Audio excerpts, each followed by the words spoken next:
Okay. The audio's work. Damn, I haven't streamed for some time. Audio's working, application's working. I'm pretty sure everything else is working. I have chat where it needs to be. Let me open the game. Let me just click so it doesn't do the whole cinematic thing before I start talking. Actually, what if I just like, I'm gonna go here. And I'm just gonna wait right here because I don't think it's gonna go anywhere. Hello everyone, welcome. It's been a long time that I've streamed because I had other things to do in the background. So everybody knows the routine that I like to talk before I start anything because I yap a lot. Also, hello Rose, welcome. Hopefully you're having a wonderful day. Let's see. What was I going to talk about? There's a lot of things, okay? Obviously, I attended therapy and all that other shiz. Let's see. I did go on a road trip, which would explain the reason why I didn't stream last week. The road trip started like immediately on a Tuesday, which is when I stream. And I came back on a Thursday, like around 6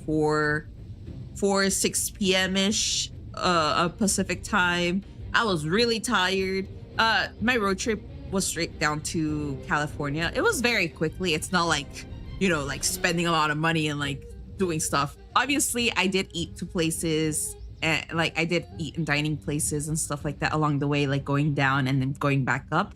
And the reason I went to this road trip, it was just very quick.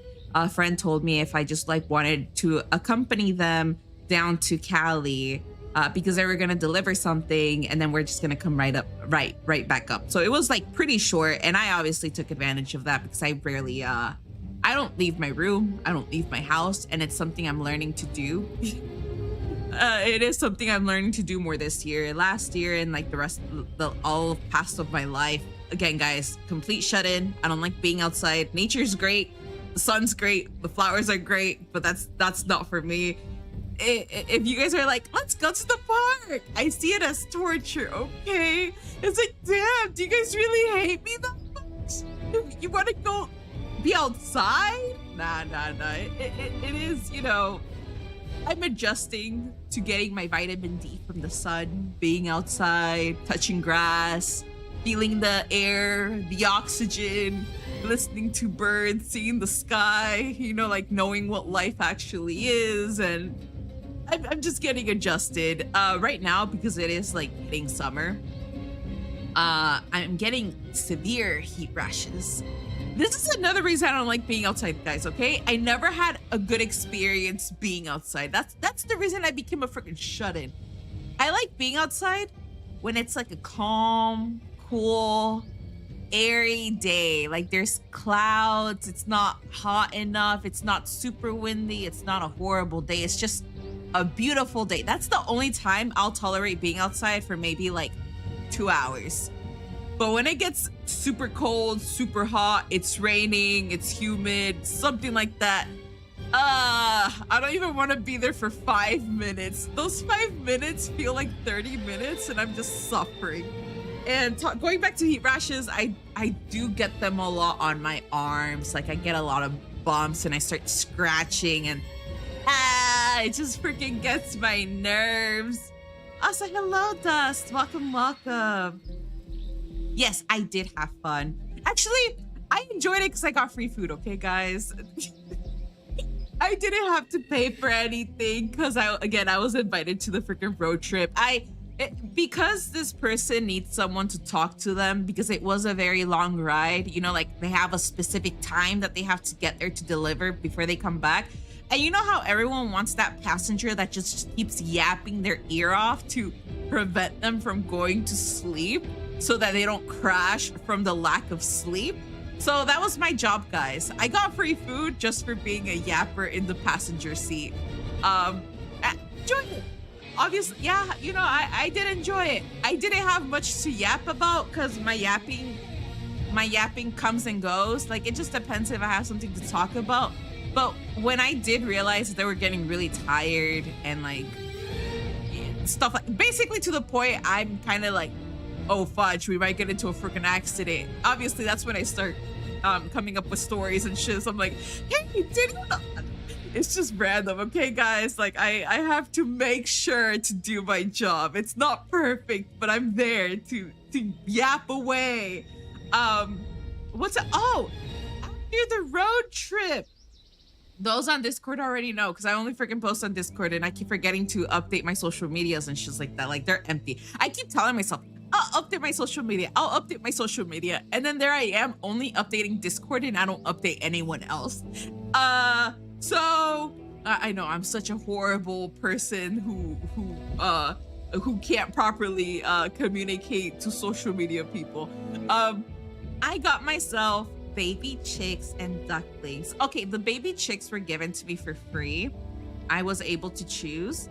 And the ducklings were bought. I went to Tractor Supply Co. and I just wanted to see what birds they had.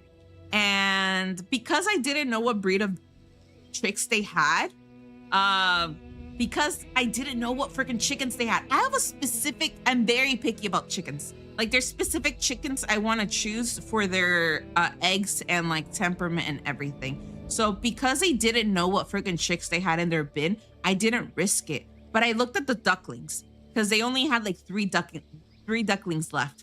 Obviously in Tractor Supply Co, you have to choose 2 minimum. They won't allow you to leave with 1. You have to purchase 2. And because that bin only had 3 ducklings, obviously I was like, hey, I want those 2 ducklings right there.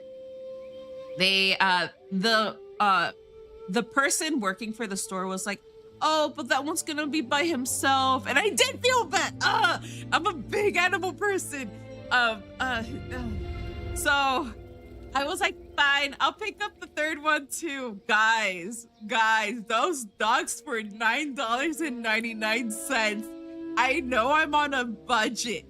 And I only wanted 1 duck, but like the sign said, you have to choose 2. And I was like, oh fudge. So I went ahead, I bought 3 ducklings, and I had to do my research again. I asked the man, hey, what breed of ducks are those? And the guy is like, and he looks at the sign, and he's like, the sign literally just says domestic ducks. And I'm like, I know it's domestic ducks. There's a lot of types of domestic ducks, right? They're basically domesticated to do their damn job. I just want to know the breed. Like what kind of duck is it gonna grow into? So I can do my research on like how many eggs they do, their temperament, if they're sassy, if they're friendly, if they're skittish. Like I just want to be prepared. But again, the guy was like, I don't know, they're just domestic ducks. We just get them. And I'm like, so I go ahead. I do what I usually do 24/7 of my life. I start overthinking and doing my internet investigations. There I am trying to search up types of domestic ducks, like all the breeds. And then I have to go in, type in every single duck's name, and search for the duckling images. So there I am trying to pick out which ducklings I basically have based on the images. And I think I found it. Hopefully they're not hybrids or anything like that and they're like purebred. But based on my findings, I should have silver apple yard ducks. They're not the best egg layers, but they're not the worst either. Like they're like super average for being heavyweight ducks. And I didn't know they also had that concept. Like I said, I had to do my research and freaking start studying. There's lightweight ducks, which are excellent egg layers. And then there's heavyweight ducks that are mostly used for meat, but that doesn't mean they're horrible egg layers. You can, again, just pick them based on their aesthetics or if you like the duck, whatever makes you choose an animal. It's basically on you. And because I learned that they're heavyweight ducks, I don't want to use my animals for meat. I'm not that type of person. I get too attached to my animals that I can't really like butcher them. So I'm just going to mostly be using these heavyweight birds for eggs, even though, again, they're not the best egg layers. Like they're lightweight duck versions that are out there. But based on a heavy breed, they're pretty good based on my research. Again, like it tries to tell me, they're not the best out there, but that they're not the worst either. And they're above average. So I'll take that. The ducklings are still pretty wary of me. You guys might hear them here and there in the background if they ever decide to get like super loud. But there I am treating them like babies, and yes, they do run away from me. They're still getting used to me. Okay. On day 1, they kept running around. They just kept running around. They don't trust me. On day 2, they're super wary. They don't want to be around me yet. And day 3, oh my god, on day 3. Just subscribed for 13 months. Welcome again. Hopefully you're having a wonderful day. Thank you again. Let's go more conchas. You know, I remember when I told you guys I was gonna make a concha emote. I did, and like I'm pretty sure I described this in the past. I failed, guys. That concha looked like a freaking frisbee. Or it just, I need to learn. I need to learn how to draw food, because when I drew a concha, I was like, what the fudge is that? What the fudge is that? It looked like a flat piece of, like, it looked like a flat bread or like a cracker, something flat. And I was like, no. Conchas are round, voluminous, you know, like, I just suck at drawing food so freaking bad. No one knew get the joke. Yeah, no, nobody else is gonna get the joke. I obviously know, but I'm not gonna mention it so I don't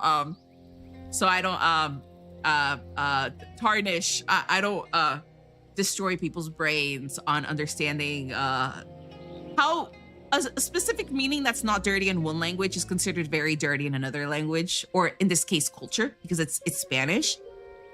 In Mexico, concha is a piece of bread, but in some other Latin countries, in a different Spanish country, they have their own word for sweetbread.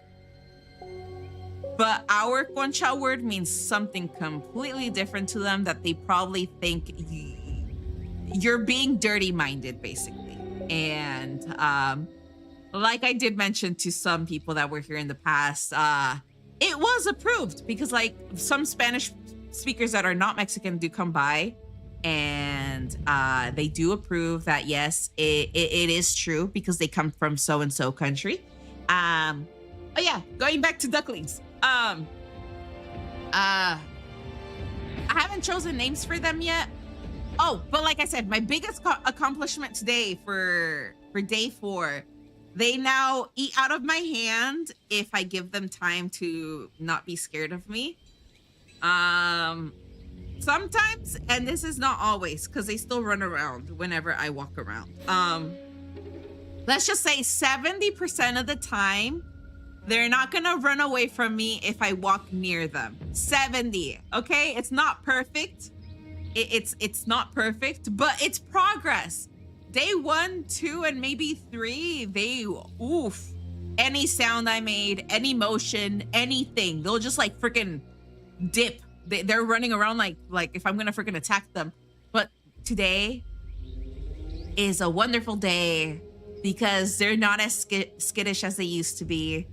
And they're tolerating me. They're getting to know me. They're eating out of my hand. They're getting to basically understand who I am, even though they don't trust me 100%. I'll say they probably trust me like 60%, but the remaining 40% is just, Like, do I really want to trust this giant lady right here? Oh, the sad news, and this did happen yesterday on the 3rd day that I had the chicks and chickens. Guys, I chose 9 chicks, right? I don't know if they're male or female. Same with the ducks.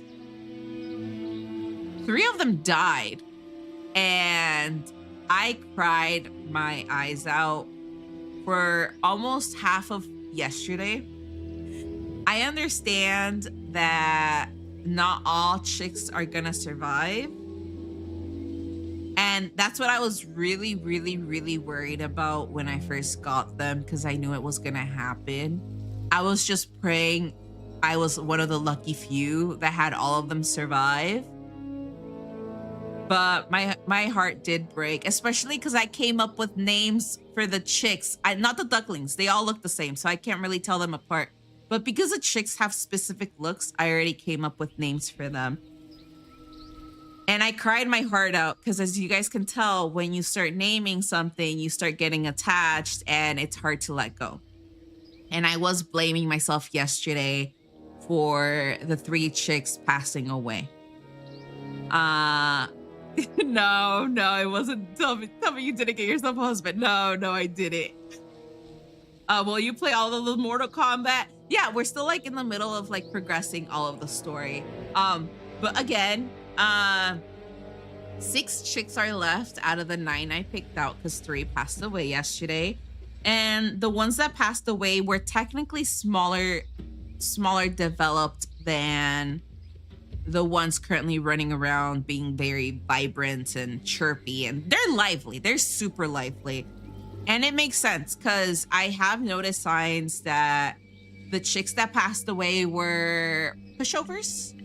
They would allow themselves to get pushed around, trampled. They weren't as lively, but they would try their best to get food, get water, like everything. But again, based on Mother Nature, if you're not super lively, as in you're willing to push others around to survive, you're not really gonna make it unless you're spoiled and pampered to just live, right?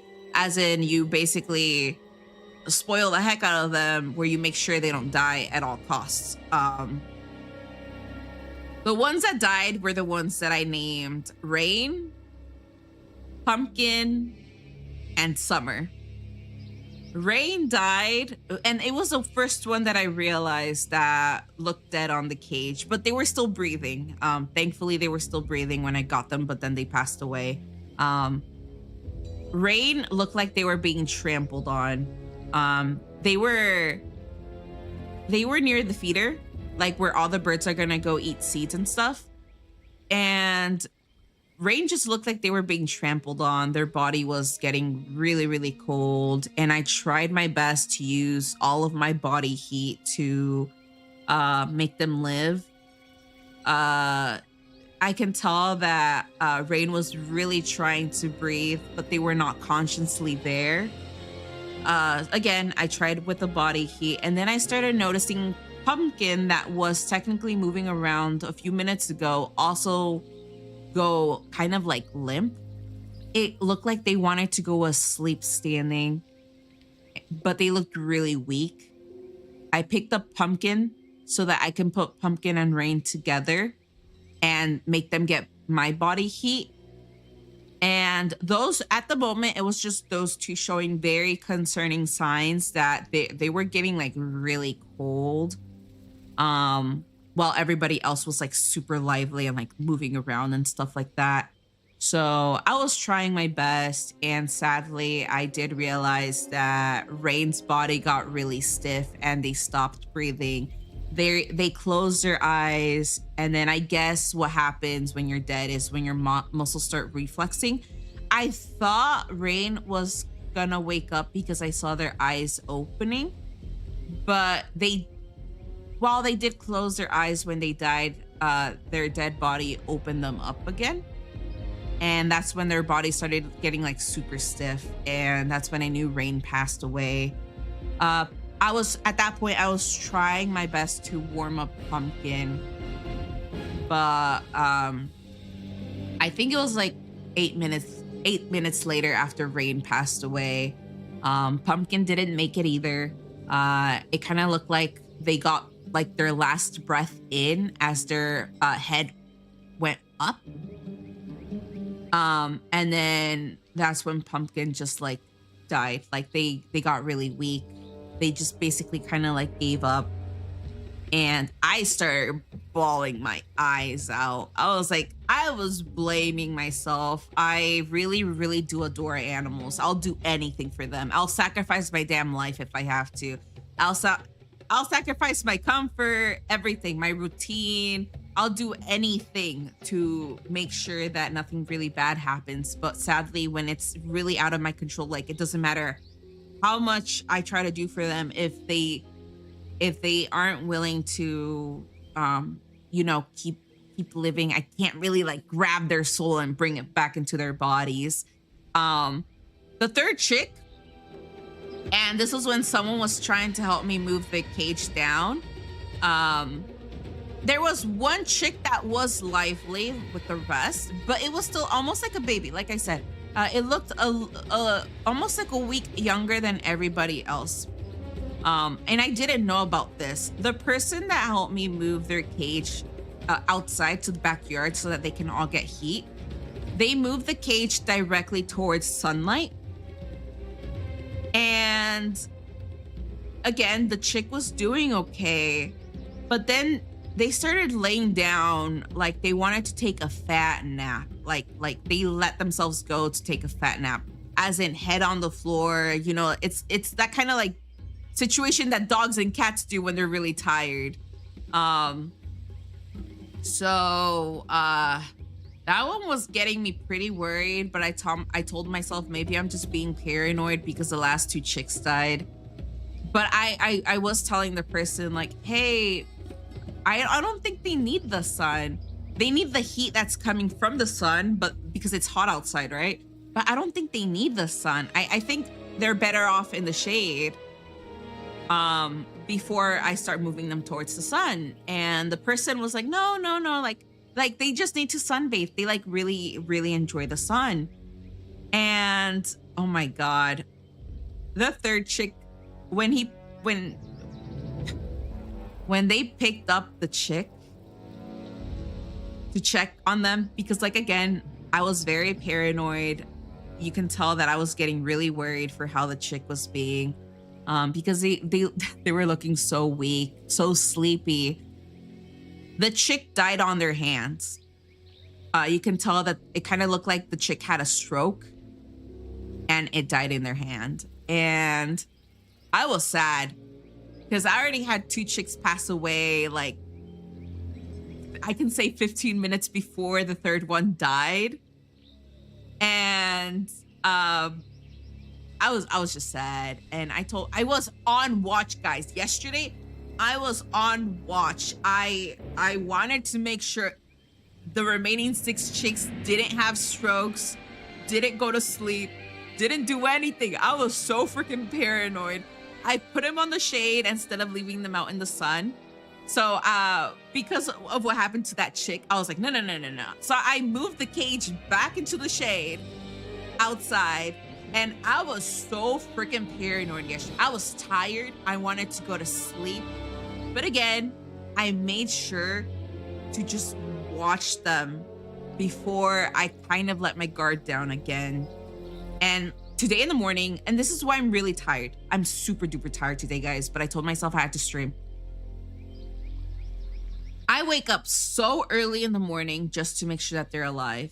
And I watch them every 40 minutes that I can to make sure that they're all breathing. No one's getting trampled. No one's getting bullied. They have water. They have food. They have oh my God. I'm like their maid on service, guys. I make sure they have everything. I make sure they're happy. They're content.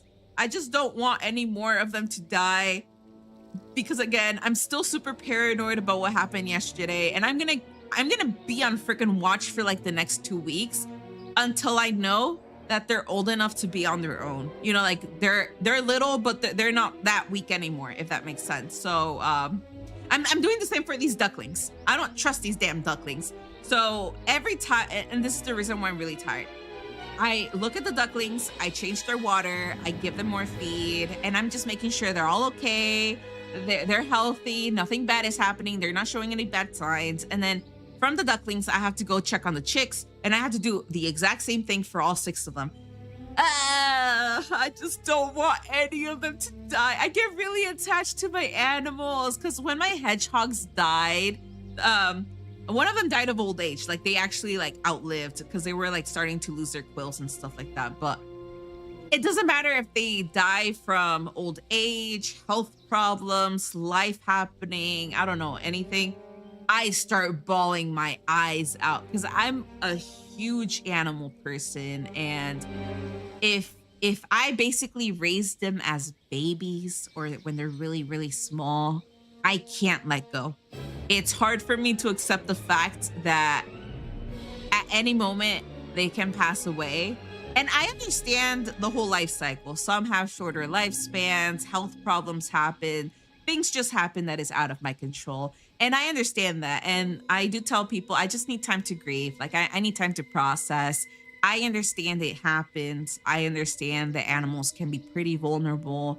Um, things things come and go, and I understand that everything has a cycle and it has a progress, and yes, it is survival of the fittest and stuff like that, but I just need time to process and grieve when something so young doesn't make it to like living life, if that makes sense. So that's why I told myself that at that point I'm just gonna cry my eyes out, just process everything, allow my body to like just de-stress itself. Because I understand I get really, really attached to things and it's hard for me to let go.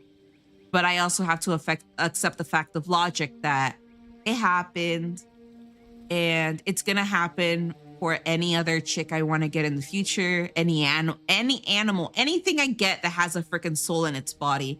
It's gonna happen, right, guys? And it's just so hard. I know that I just need time to grieve and cry before I just start accepting reality, because reality is it can hurt, but yeah. Again, the chicks are near me. I want those freaking not chicks, the ducklings are near me. The chicks, I left them down in the garage because the garage is like really hot and the chicks need to be in like 80-degree heat level.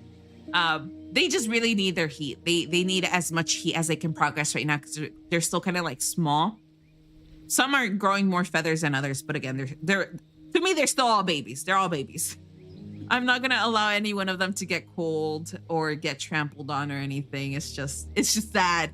I'll do anything to make them stay alive. I'm still tired. Like I said, the reason I started stream so late is because I took a fat nap all of today. And then I woke up, I put the chicks into the garage, and I made sure that it's a routine. I check them in the morning, I check them in the middle of the day, I check them another time in the middle of the day, and then I check them at night. It's me being paranoid at the moment, but that's because I really, really do love and adore them. And yes, they're now my children, guys. I have kids right now. I might have more kids in the future. For now, I have these 6, 7, 8. I have these 9 beautiful children that I don't know if they're either male or female. And when that day comes where I have to get rid of the males, because I can only have one male, and I can keep as many females, because all the males are gonna get aggressive, territorial. You guys know what happens. They are trying to get the ladies, and they're gonna attack each other just to do so. So I understand that the next most difficult thing in my life that's gonna happen is picking the male I want to keep and letting go of the rest of the males. I can give them away. I can tell someone that they can get it for me or something, but it's gonna be very difficult. I'm not ready.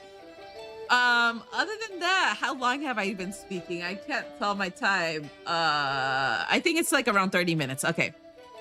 Yeah, guys, that's the newest update, is me taking care of my new children. The ones alive so far, if you guys are curious about the names, Mocha has, oh my God, Mocha's the most rebellious one of them all, and it's probably because she's the oldest. She literally looks like she's slightly bigger than everybody else.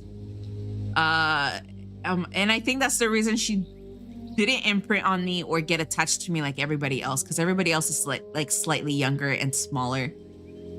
Mocha is super independent, rebellious. She tolerates me, guys.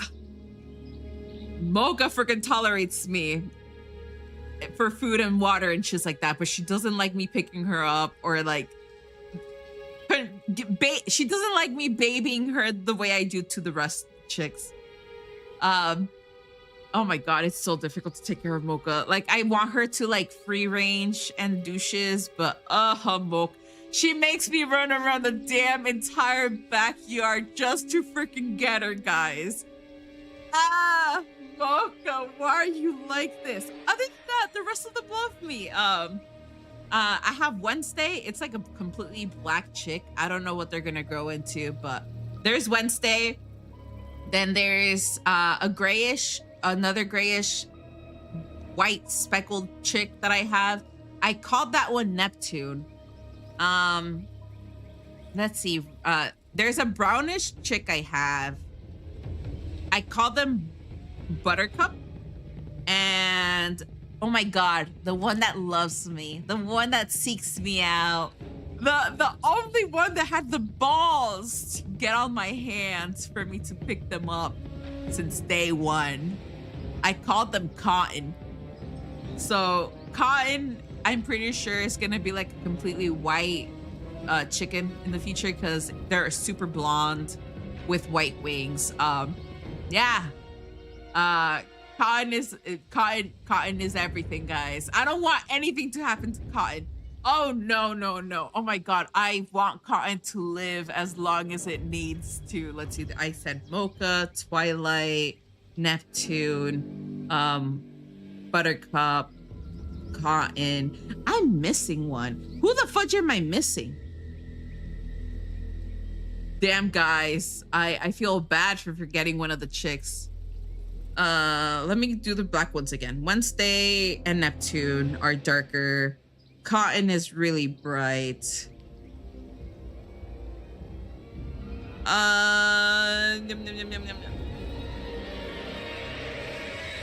Who the fudge am I missing?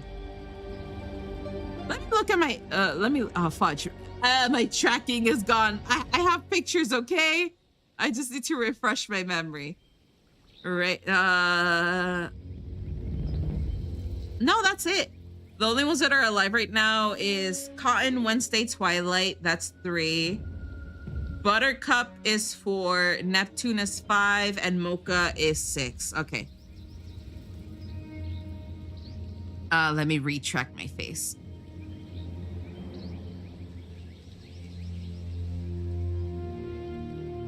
Also, hello, Nelly. Welcome. I am so sorry for not reading that on time. And I did see your name when you first typed, but I was in the middle of my story. I had to keep talking, guys. I had to.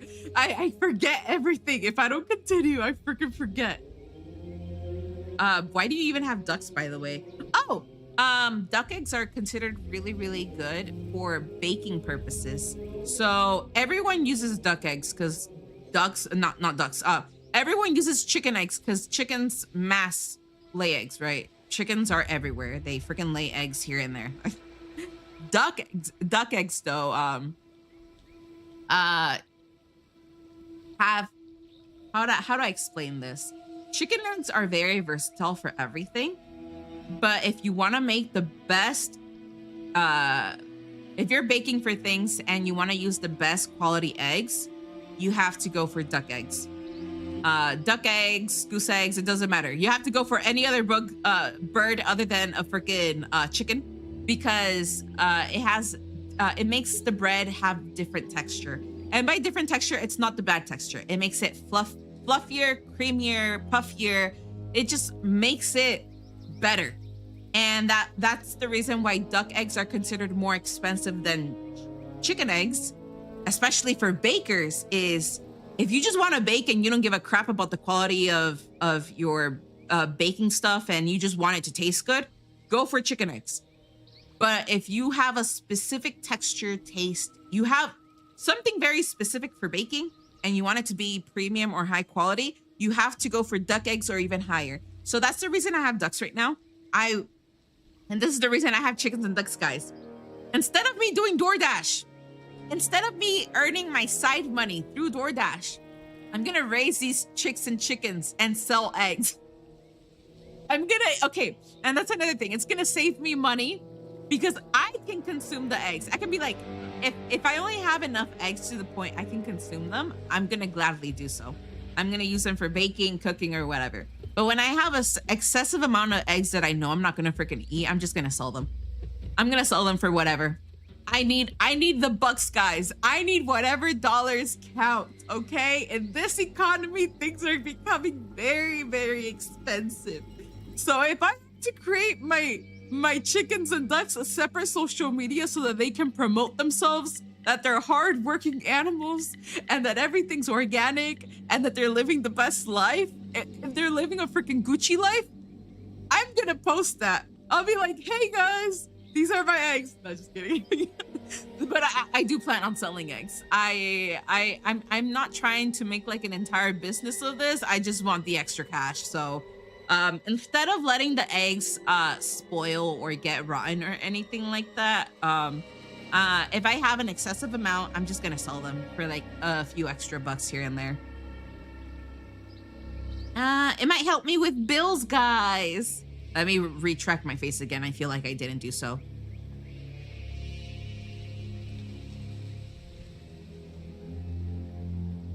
There. Oh yeah.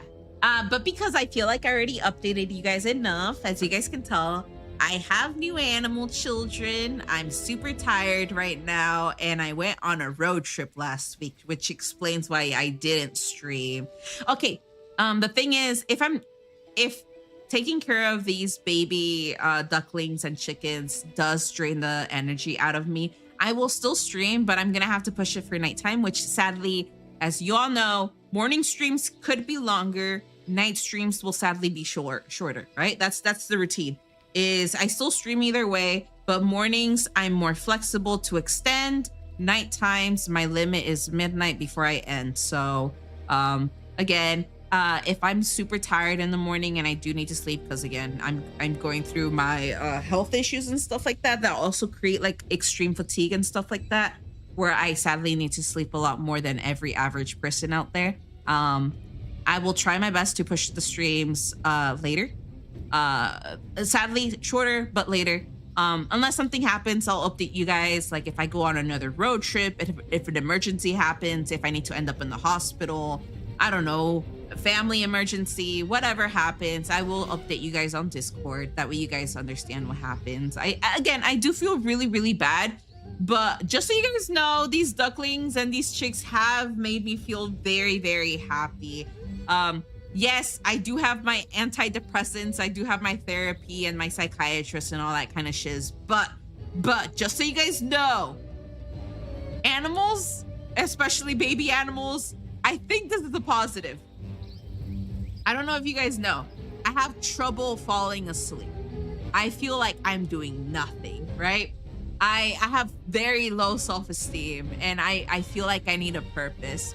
So because I tend to stay awake way past midnight, stressing, overthinking, having bad mental conversations with myself, and then again not having enough energy to wake up on time, getting these chicks and ducklings is actually preventing me from thinking bad, because I don't have time to think about myself anymore. I'm worrying about them. And the thing is, when I'm done taking care of these freaking baby birds, I'm so tired that I can go to sleep a lot sooner than what I'm used to. So yesterday, I really, really, really wanted to knock out around 9 p.m. Like so freaking bad. And I was like, damn, this is a first. I always feel super energetic until it hits like freaking 3 a.m. So I think these animals are doing something. They're almost like my emotional pet animals until like they become very independent and they don't need me anymore. The con is, yes, there's a high chance I'm gonna wake up tired because of everything that I have to do for them. But the pro is that instead of having these mental crash outs about myself, I'm more focused on properly resting so I can take care of them. Like they're literally my babies, guys.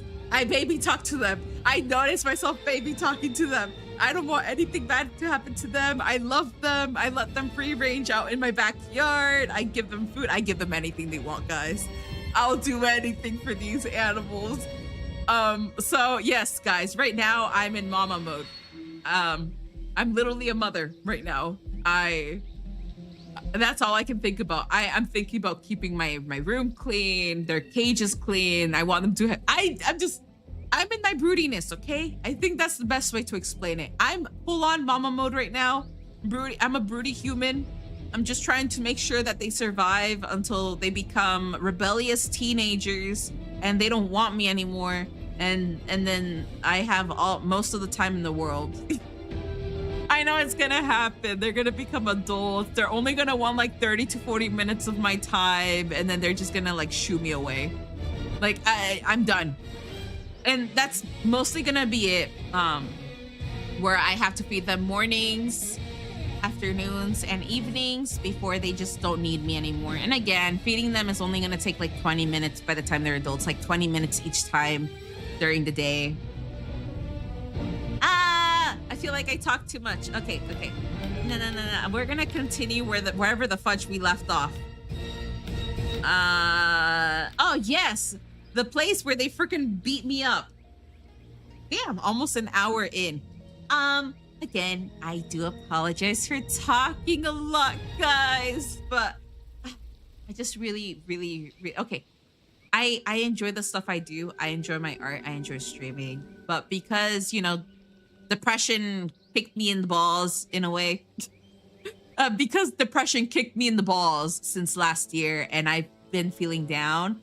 I do feel like, again, these animals are helping me out until I can get back on my feet, and I'm grateful. I'm very grateful for whatever happiness I can get in my life, and yeah, that's pretty much it, guys.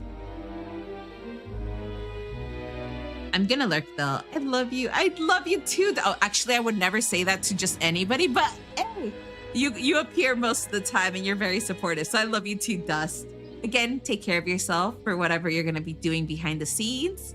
I love all of you guys. I would not say that in the past. Literally, I would not tell that. I would not say I heart you to anyone else. So you guys better freaking accept my hearts and love. Because there's a chance I'm gonna go back to saying I heart you guys or I like you guys, and you're never gonna hear the word love from me ever again. I'll just remove it, okay? I'm just so okay, guys. This is what happens when I get very. This is what happens when I get very motherly. Okay, I'm not the awkward person I was when I felt so. Ew.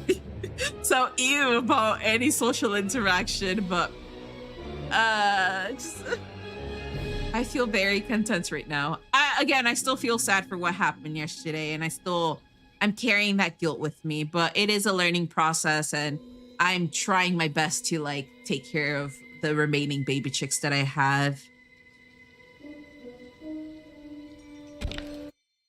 We are many. You are one. We will destroy you. What's wrong with him? Kombat must have weakened the magic that binds his souls together. Sinner, I'll find you.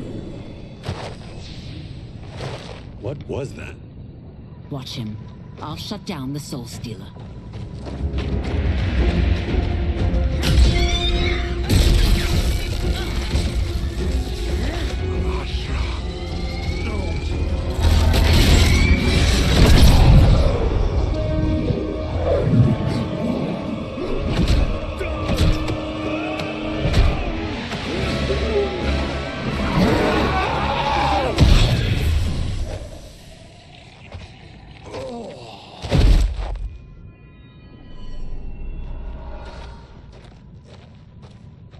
Since that didn't kill you, I will.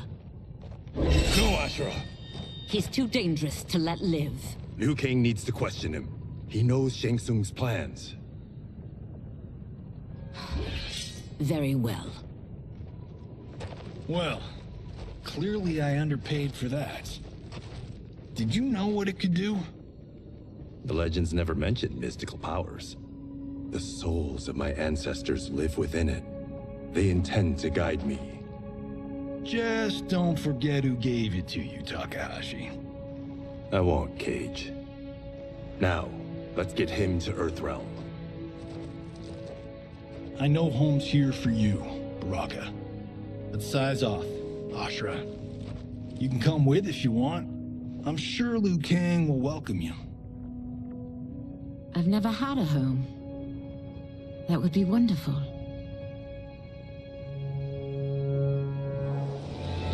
Sendai, I will get my butt beat up again, guys. I can tell.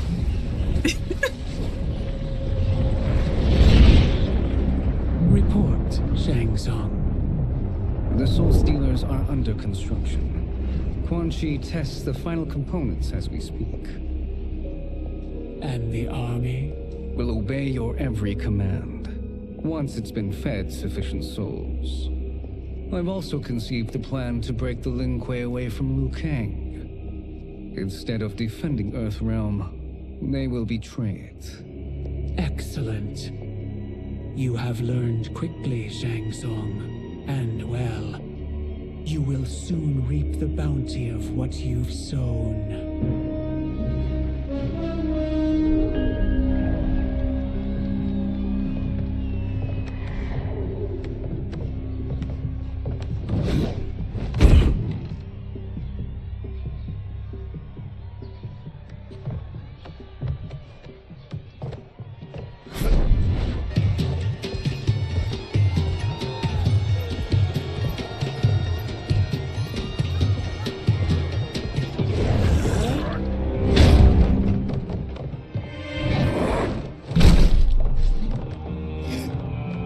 One thing I was gonna mention, guys, there was 2 free games I did get like 2 days ago on Steam. One was 100% off, another one was just completely free. I will play those. I think they're shorter as well, so they won't really take like long hours like these AAA games or like the super big AA games.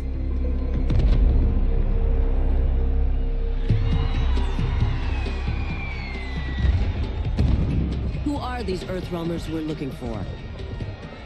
You have their descriptions. You could at least tell me why they're here. What they've done. State secrets. Not for your ears.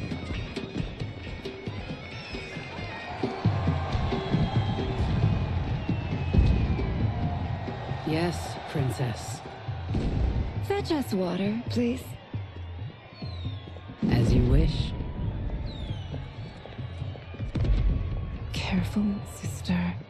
Entanglements with Ungadi are forbidden. You know their vows. Who told you? No one. I have eyes. As do the snakes at court who would cheer your downfall. The Ungadi's rules are ridiculous. And you can change them when you are Empress. For now, you cannot jeopardize your ascension.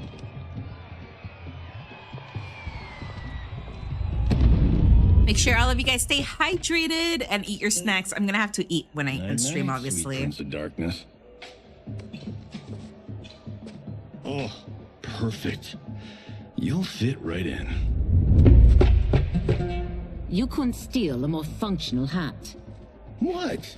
It hides your face. And honestly, it suits you. Oh my god, Johnny. I still don't know about this. Carrying him around will attract unwanted attention. Look at it out there. It's like Mardi Gras. People will think you just party too hard. What's the word? Go toward the stage, then right to the portal gate. But there are soldiers and constables everywhere. Are you sure these are enough? One person spots us, and we are dead.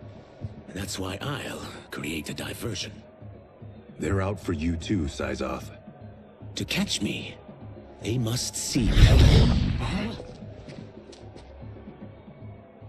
Damn. You didn't tell me you could go full Predator. I just really love all the colors and the designs and everything. It's like a hybrid, a mixture of everything that I really like aesthetically. It also gives me ideas for some character designs as well. We can use that diversion.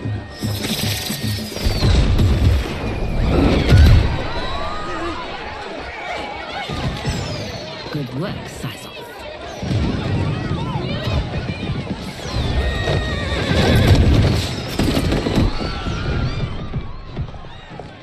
Come, Princess. Unhand me. I'm going nowhere.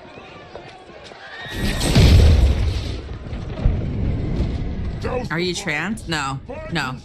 It took time to understand what you meant by rude trans. Are you trans? Nah. Not the military. I was born a woman, sadly. Suffering all those period situations, guys. Size off.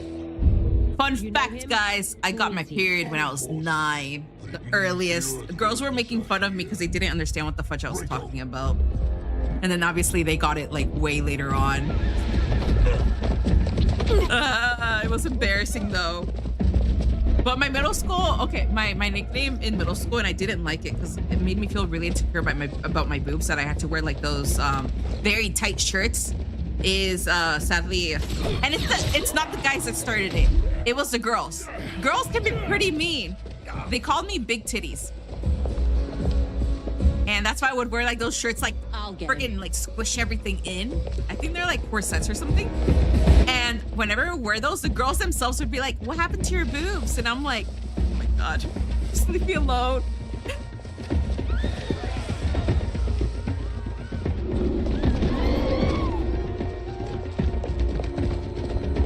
Nah, again, I do feel like different genders can be pretty mean to each other.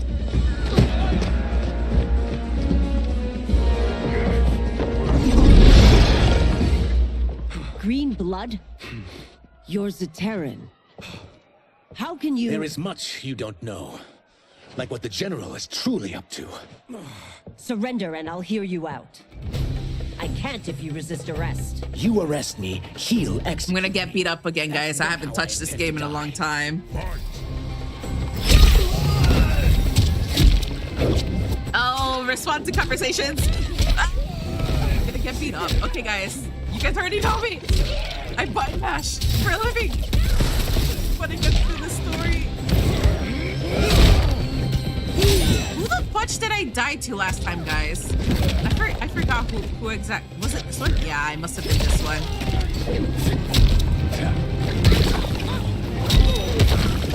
I don't even know how I'm triggering that, but.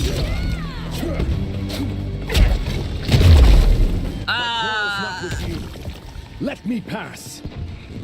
Fight.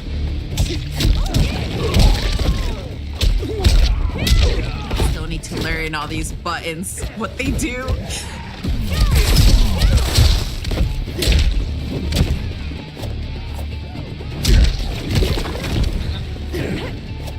Okay, that's probably his long range attack, the Venom thing. I'm gonna get beat up.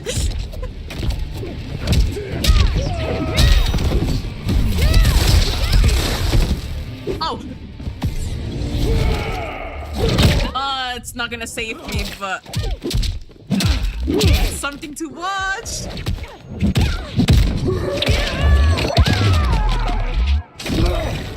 Ah, no.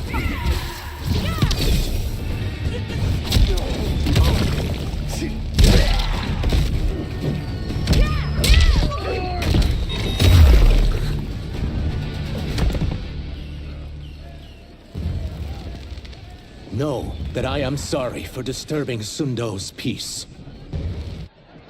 Oh yeah, I am multi-streaming to Twitch. Ludicrous. Princess, no.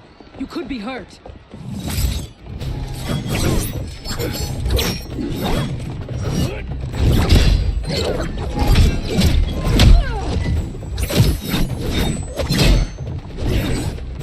Insurrection from a Zaterran? This is a day I never thought I'd see. You misread my intentions, Princess. Sadly, I've no time to explain them. Fight. Let me just quickly get to chat. Dated a girl like that in grade 9, bro. I feel it. Yeah. No, and that's one thing I do tell myself. And then I'm gonna have to keep in mind that if I have like future kids that are gonna, be like very insecure or like, I don't know, they feel casted out. Everyone's gonna get freaking casted out, and then people are gonna pretend like they never did that by the time they're like adults or whatever. But people are mean when they're young. Sure, it takes time for them to mature and like learn their lesson and like be nicer. Basically, like I feel like learning to be nice or respectful is like a really, really hard skill to like kind of get into you when you're maturing. But people can be brutal when they're young, and it doesn't even stop in freaking high school. Like I think when they start growing out of it is like in college in a way. For like the late bloomers, obviously, the late bloomers, they have to learn the hard way in college. Others that learn it early are in high school still, where they learn how to be respectful and not say really mean shiz to others and like cast them out. Overall, just be inconsiderate because later on they understand how mean people can be as adults. But yeah, no. Oh, no. People go through their own thing growing up. And while it's something weird or funny or whatever to you, to the point you have to point it out to others to make fun of them, it's not that big of a deal when you're older. But that's the thing about young kids, though. They don't understand that something they make fun of when they're younger is something that is highly sought out when they're older, and vice versa. It's just all over the freaking place.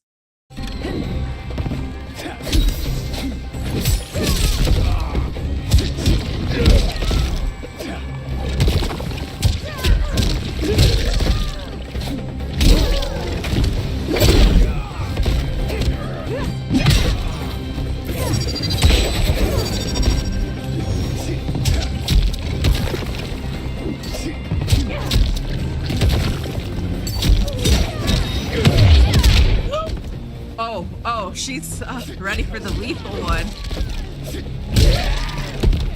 Was it the one I died to Katana, guys? One who claims not to be a rebel.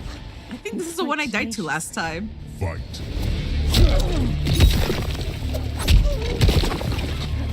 The one that I died before I ended freaking stream like 2 weeks ago.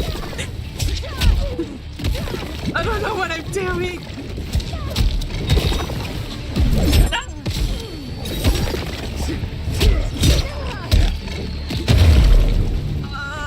Okay. Soon, you will know the truth.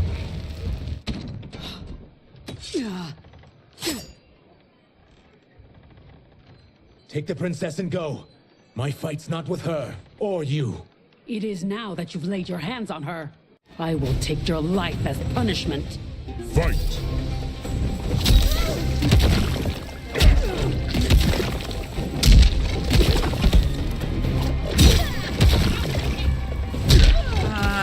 I just bought.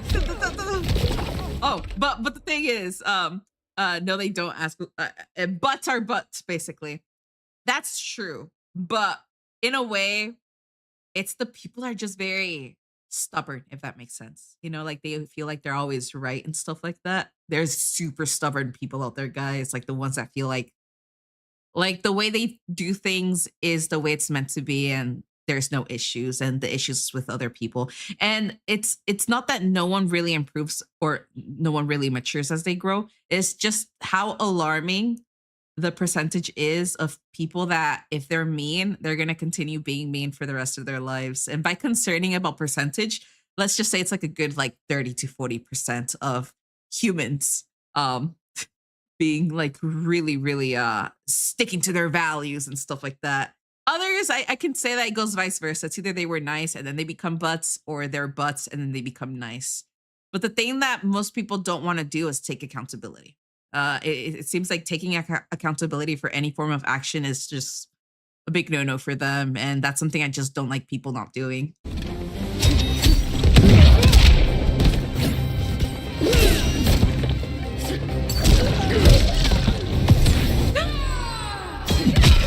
No!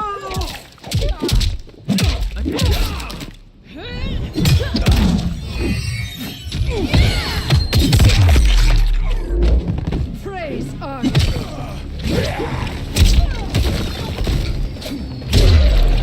Okay. I haven't hurt the princess. This need not continue. Fight! That's true. He didn't hurt anyone. Oh, damn.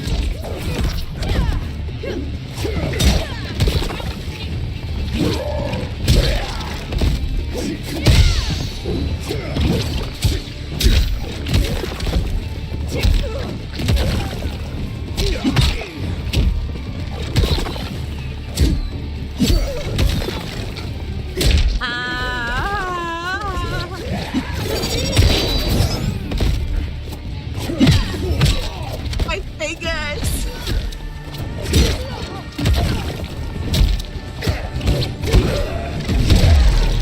Okay, okay. This is it. This is it. My sentence is suspended, Umgadi.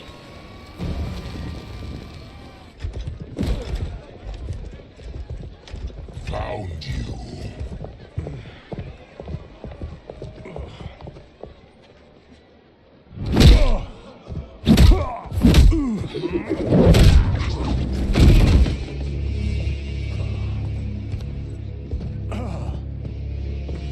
What about him? Worry only about the Earth Realmers. If this was one of my movies, we'd get saved by a plucky comic sidekick.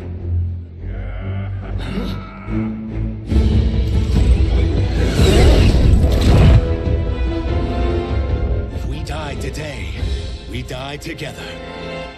Not comic, but definitely plucky. Oh my god.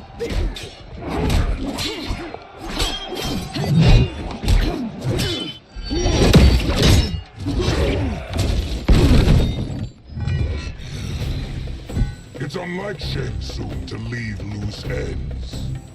Now that I'm free of him, I'll reveal your conspiracy to all of Outworld. You'll do nothing Not him again. Tell no tales. Fight. He's the one that I think beat my butt last time. I don't remember.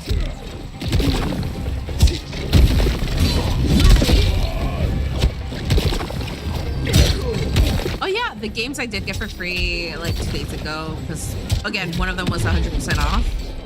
I believe they're short games, and they're horror based. So it's something I just do want to do for this channel for a bit.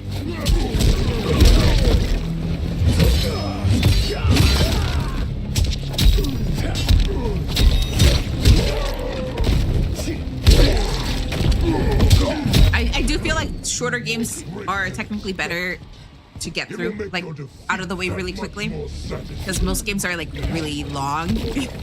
And depending on how much free time someone has to play them, yeah, it might take a while before the story gets finished.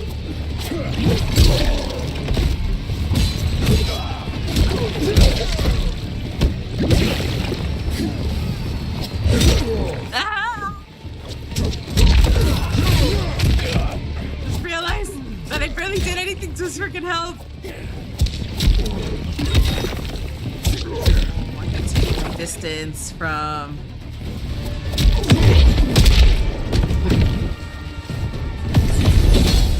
Please. Ah! No!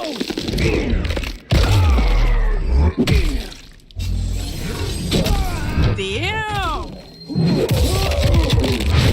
Oh, I can feel it in my chest.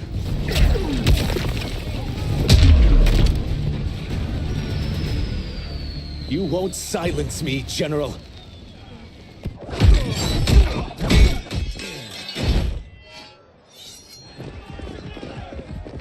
We must go. Now! Boom!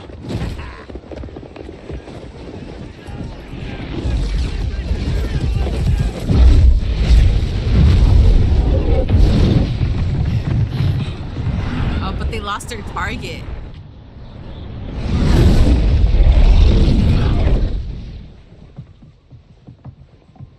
Johnny, Kenshi, Kung Lao, you have safely returned. By the Elder Gods. Yeah, we had a run-in with Princess Melina's inner demons. She took my sight, but Sento, in its own way, restored it.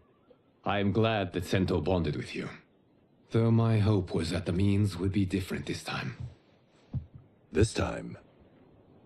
Forgive me, Kenshi. I misspoke. The monks will tend to your wounds.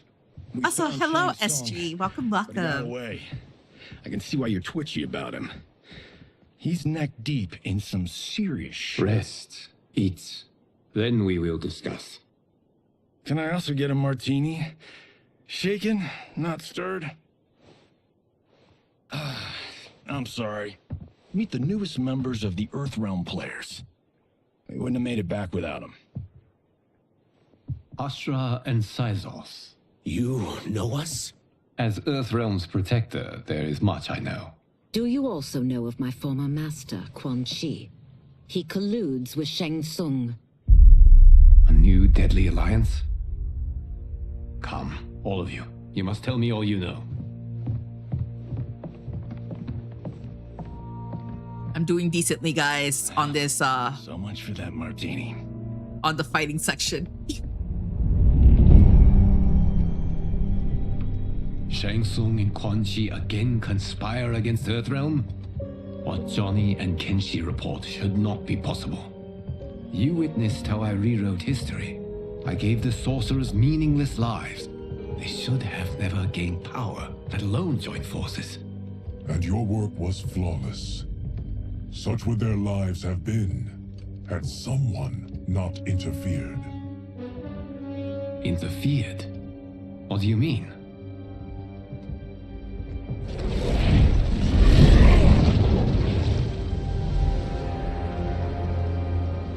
Both sorcerers were visited by this person.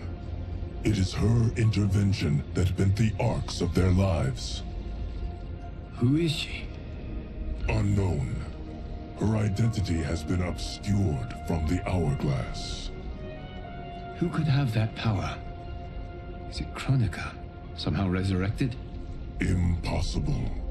Titans once destroyed cannot be revived. Then someone else must have survived the previous timeline. Someone with a vendetta against me. It is the only plausible theory. You must determine its validity, Geras. The fate of the realms may depend on it.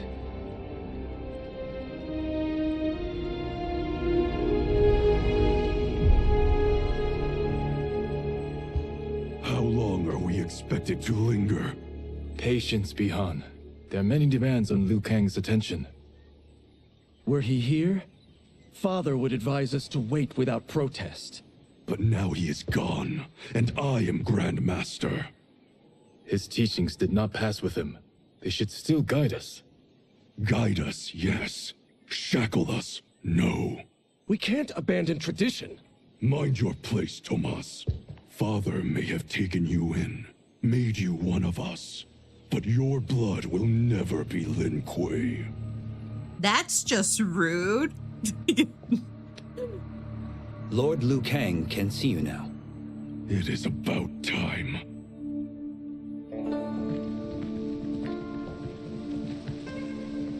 Shang Tsung is here, at the ruins of Ying Fortress. His soul stealers are already under construction. You must destroy them, and capture Shang Tsung before either can inflict harm upon Earthrealm. We will leave immediately. And we will join you. You are not Lin Kuei. You would only hinder the effort. Raiden and I are more than... We're trained differently. It takes years to master our ways. You and Raiden have my full confidence, but you are needed elsewhere. Go to the Wuxi. The monks must prepare you for war.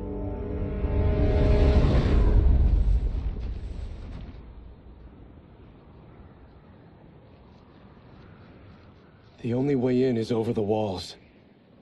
We must find a less guarded section before attempting an ascent. Finally, we face a worthy foe. Victory will bring us glory. Glory? We fight for duty.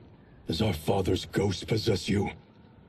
All I hear is his voice. He sounds very stubborn. Vision is what he lacked. He was blind to our superiority. We settle for defending Earthrealm when we could help lead it. Our clan doesn't govern. It serves. That is our past. It won't be our future.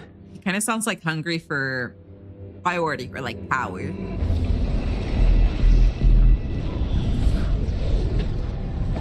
I love how Liu Kang changed Geras for the better.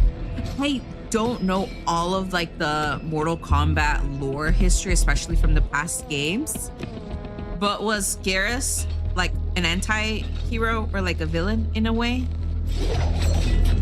Or was he always like a good person?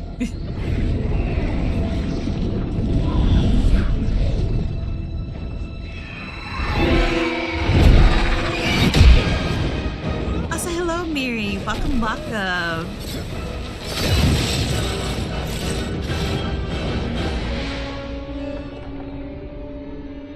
It's okay for you to lurk, Mary. Thank you again for being here.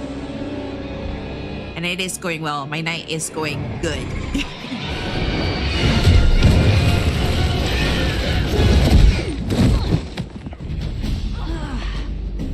As a boy, I heard tales of battles against your kind. I had fought them tall ones. All Earthrealmers will soon know of Eternus. My realm starves, and it's coming here to feed. Fight. Her voice lacks ambition. You guys already know what I've mentioned about her voice when I first met her in the past streams. It's not saying that her voice is ugly or anything like that. It's just, it lacks that effort, you guys. It lacks the intention of voice acting. Again, hopefully you sleep well, Miri. Have a wonderful night whenever you do sleep.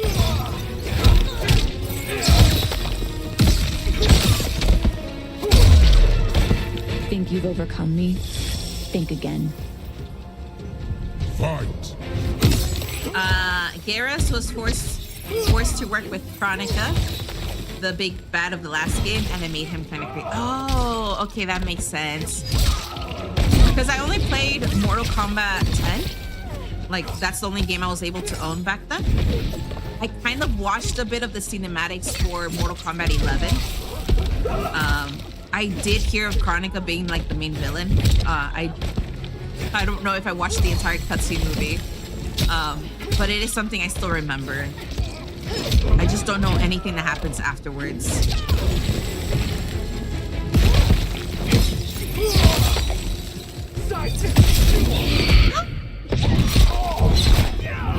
Oh, she's getting a little too close. I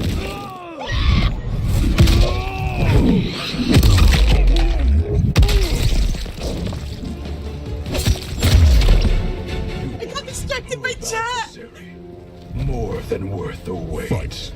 I was reading something and I completely forgot that the freaking finisher finished.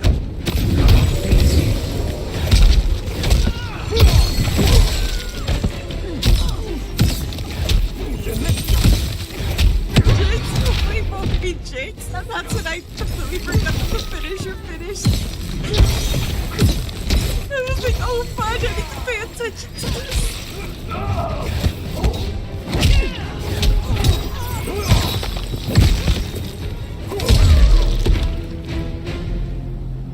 You will end this day hungry. At least things ended well, guys. What is this? We are charged with defending the fortress. None will escape us.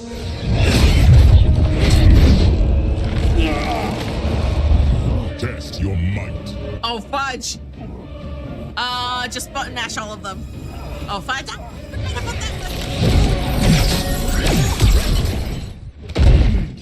You are Quan Chi's creation. Liu Kang warned about you. Okay, I had hoped for the chance again, to you have a battle wonderful your dark night magic. and rest, obviously. Bye bye. Thank you for the lurk again. Oh. Ah.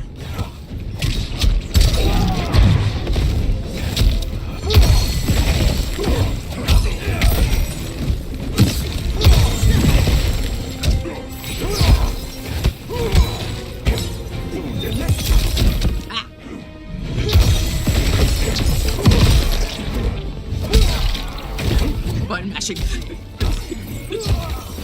I don't know what I'm making. My moves aren't cool, they're just repetitive. I was overly concerned. Your magic does not impress.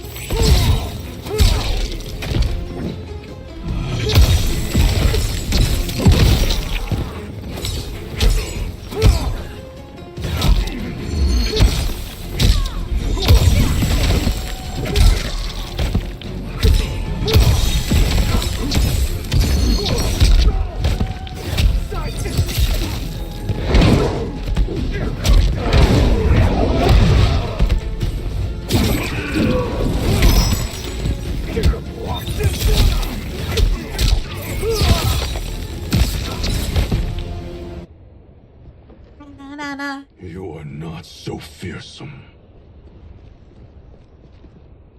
You're both unharmed? We are, brother. Good. After our years of idleness, it pleases me to again face combat. I will be pleased when we complete our mission.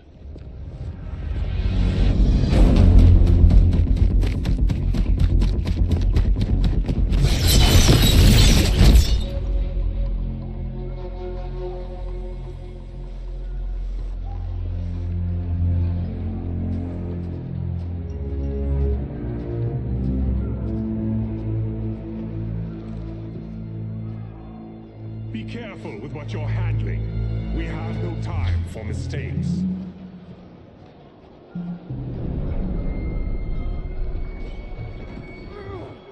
Continue working.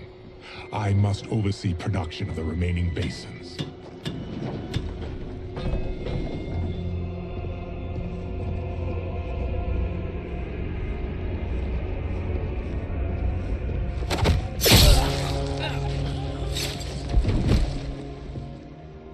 That's Quan Chi. The other sorcerer Liu Kang described. Kuai Liang and I will capture him. Stay here. Do not let them activate the Soul Stealers.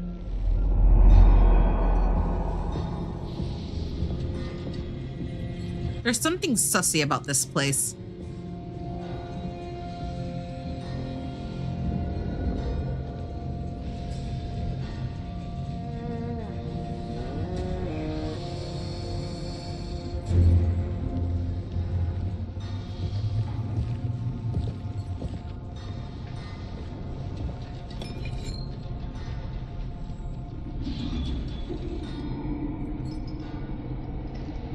Also, hello, Browse. Welcome, welcome. And yes, I do like the character designs, especially for Scorpion and like a few other characters. There will be spoils in this war. Let us win it first, brother.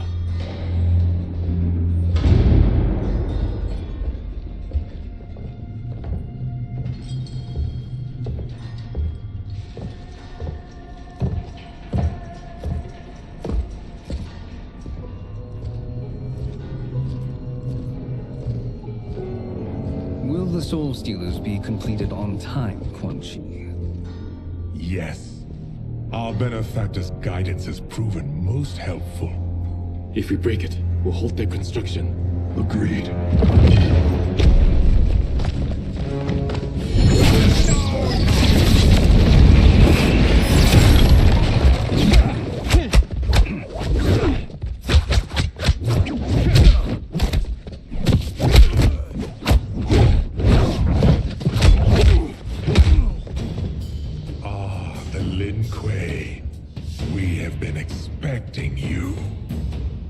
Were you told also to expect defeat?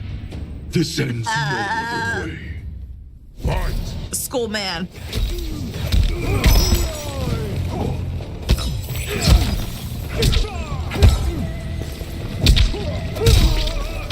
I like how he brings him in even though he's having his own fight somewhere else.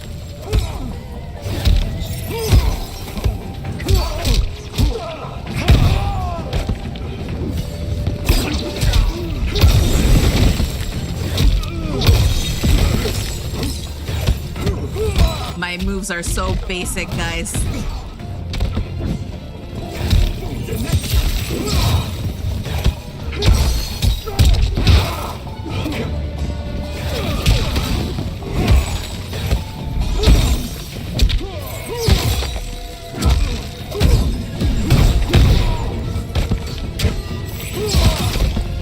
You should never have come here. I will bury you in this fortress.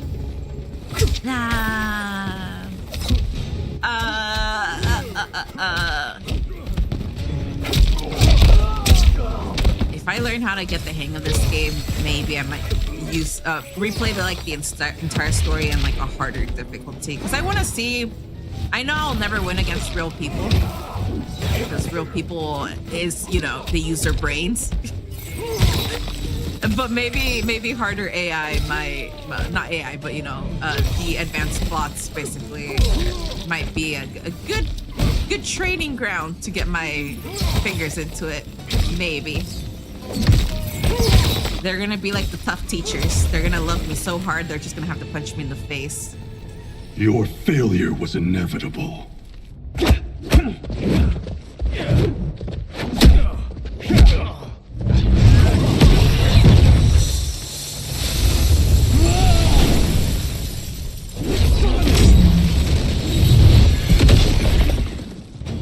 This is so unnecessary.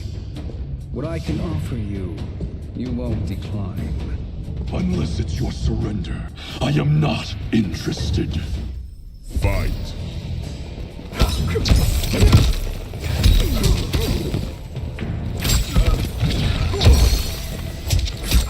I like how he turned into the old man.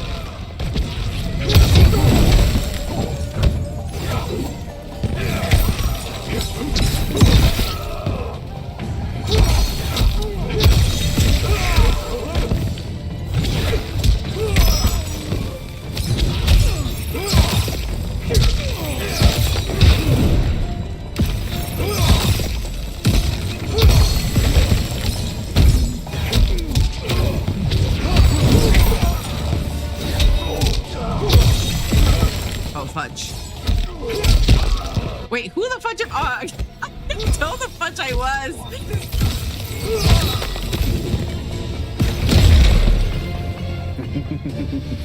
Wait. Why is it a 2K stream?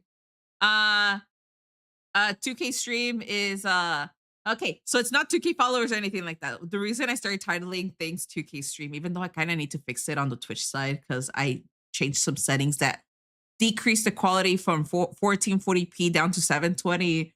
I don't know. I forgot to change a few things. Okay, guys, I just woke up. I couldn't fix it on Twitch. The only one streaming it on 2K so far, 1440p, is on the YouTube side because it's the only one that works. And then I need to freaking fix it on Twitch. I accidentally changed something in OBS that dropped it from 2K to 720. And when I started to stream, I was like, whoops. Forgot to go to settings and fix that, but I'm gonna have to do it for the next stream either way. When Scorpion chapter comes up, you better play like Mike. Oh my god, I'm not gonna. Oh my, guys, the most you're gonna get out of me is button mashing and repetitive movesets. Okay. It is your choice. I can give you freedom, or I can take you. Wait, because you said lies, let me check something really quickly. Let me go to my YouTube side.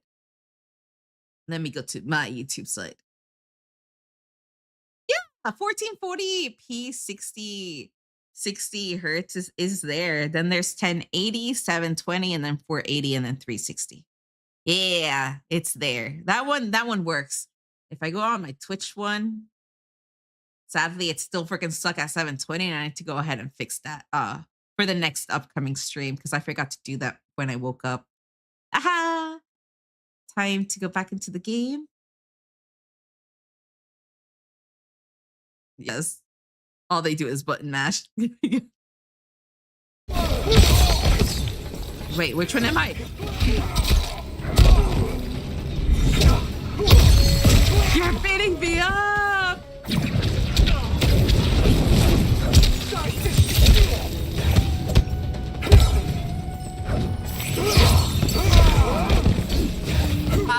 Why are you being? I can't even tell who's being. Oh, never mind. Now I do.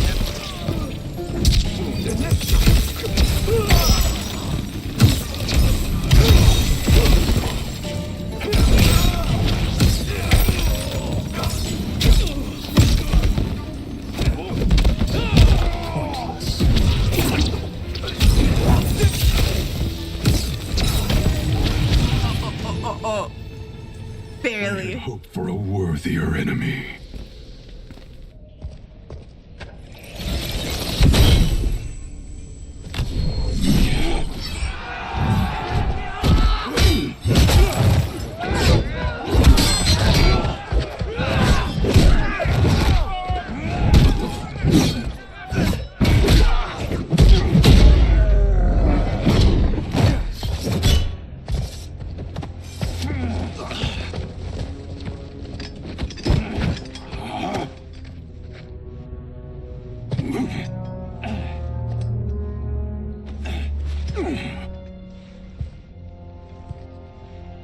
Perhaps now you wish to entertain my offer. How would you know what I value? We're strangers to each other. I know that you wish to break free of Liu Kang's control, to gain your clan unrivaled power. I offer the means to do both. Backstabber. Ignore him, brother. He promises only corruption. Grandmaster, I am sure you're asking yourself, can I afford to trust a man I have never met? But the true question you must ask is, can I afford not to? He has a serpent's tongue. He's really good at it. Don't trust the snake tongue.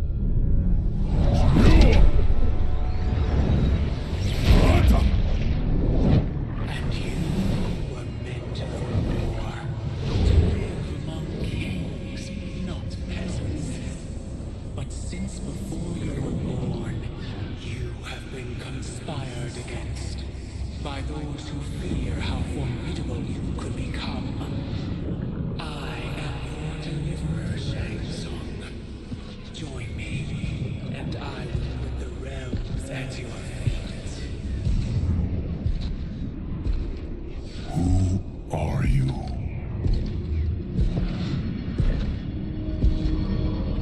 Impossible.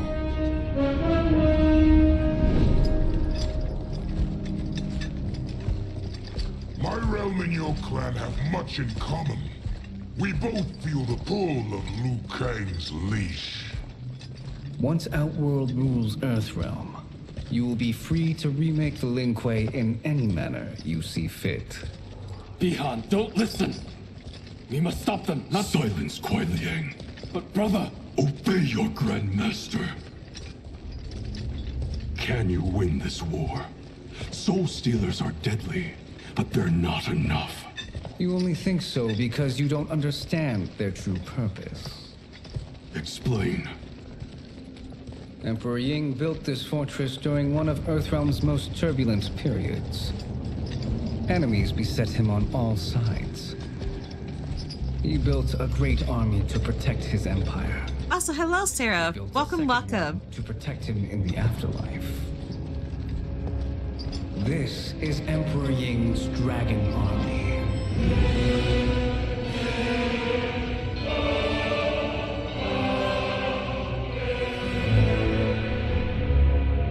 Also, what do you mean I can't send you anything? Does this history lesson have a point? These statues were constructed and enchanted by the great mages in the Emperor's court.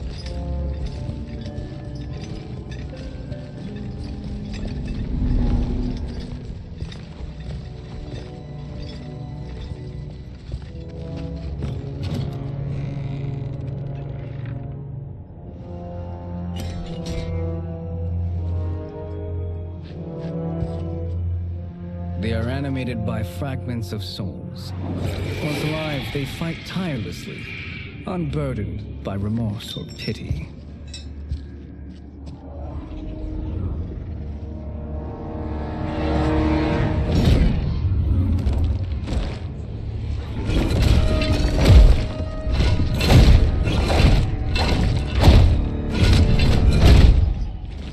As our ally, you will be given command of several battalions.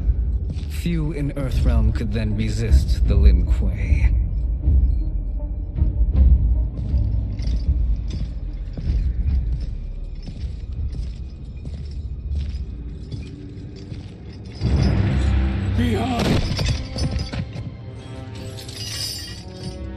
Also, for the are we doing 1v1? Not yet, but I do tend to play with my viewers and stuff like that. Doddering old fool.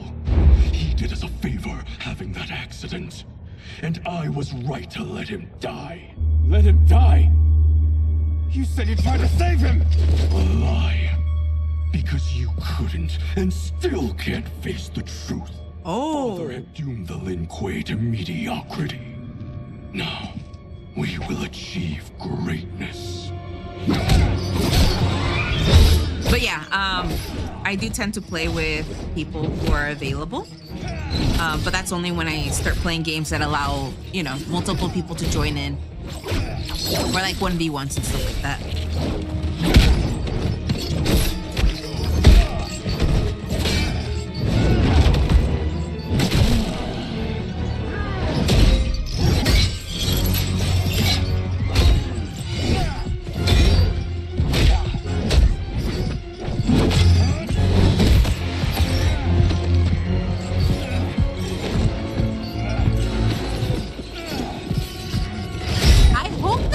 Only doing it in a way to become a spy for the enemy team. He is a feisty one. Are you going to blather or make yourself useful? Instead of being tempted. Must be neutralized. Fight. Not gonna lie, I did find Shang Tsung attractive at the beginning of this game. But when he opened his mouth and like how he's a big charmer. He's a very persuasive charmer. He does have a snake tongue. He has a skill for it, for convincing people to join him, to sell them stuff. He's like just really good at, let's say he's really good at using his mouth. He knows how to like lie basically, or persuade, charm. And that basically dropped my interest in him down to a 7 out of 10. I was like, no. It's just, I don't know if he's gonna, if he's, all he is just purely lies. I don't think so.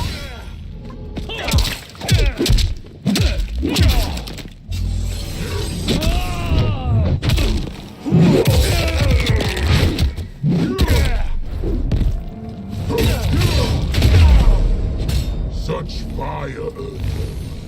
It's a shame you waste it. Look, I'm learning. Don't judge me. I'm telling that to General Shao because I'm pretty sure he's judging me so hard, guys.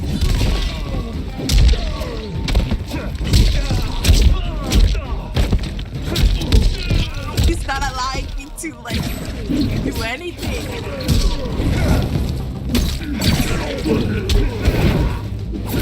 Ah, fudge.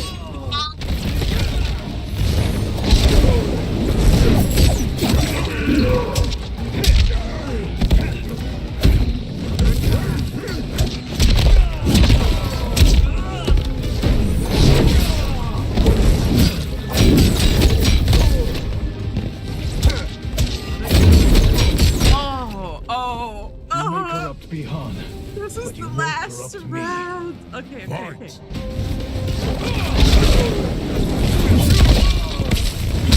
Ah, we both punched each other. Damn, he's taking most of my life. He's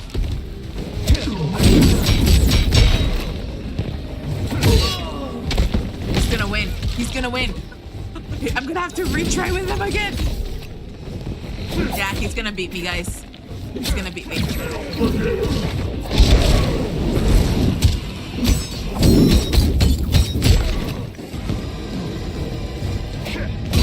He's gonna beat me.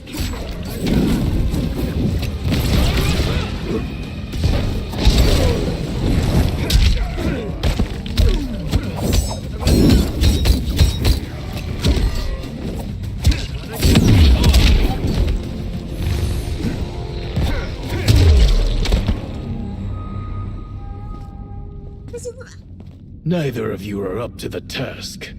Do not let Kuai Liang escape.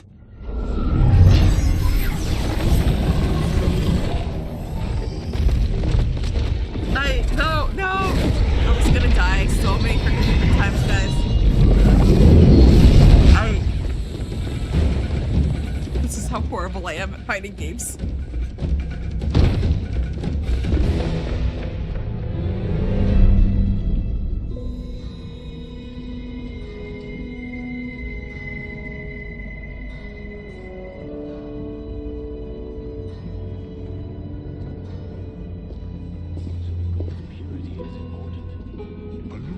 Impact efficiency.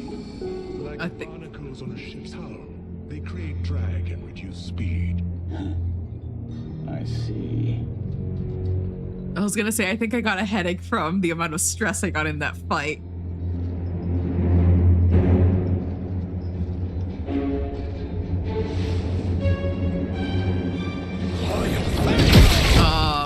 head is throbbing. So you've declined Shang Tsung's offer. I assume your brother has not. The sorcerer tempted him into forsaking his oath. He can be convincing, can't he? Spurning him is a grave mistake. Fight! Please, take it easy on me.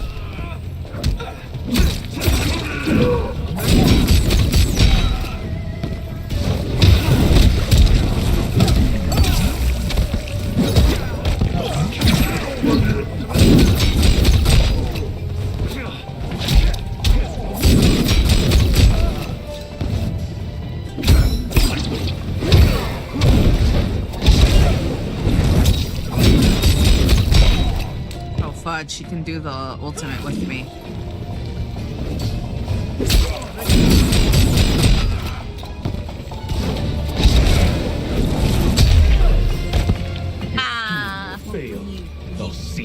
Hopefully he doesn't increase his intelligence for this particular battle.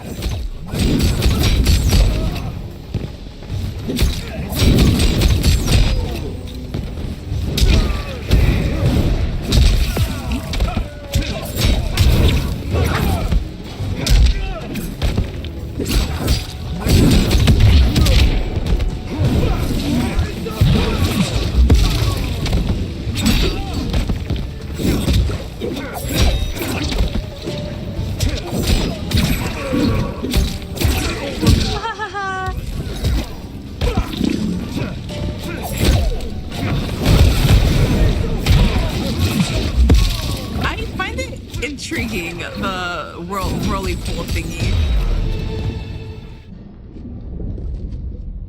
The mistake is yours, Outworlder.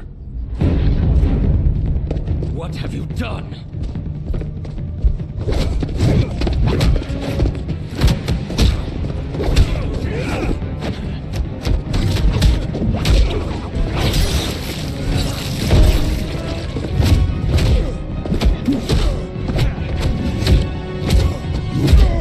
Also, for those on the YouTube side that don't know, I'm an 18+ streamer on Twitch, not because I do NSFW stuff, but because of I do I get into adult conversations. So things that you can't really talk to minors about. I'm not the lewd kind or like full NSFW, but people already understand that I'm a little too open, where I talk about everything, including adult conversations. I am not finished. For burning me, you'll burn in the Netherrealm. Fight!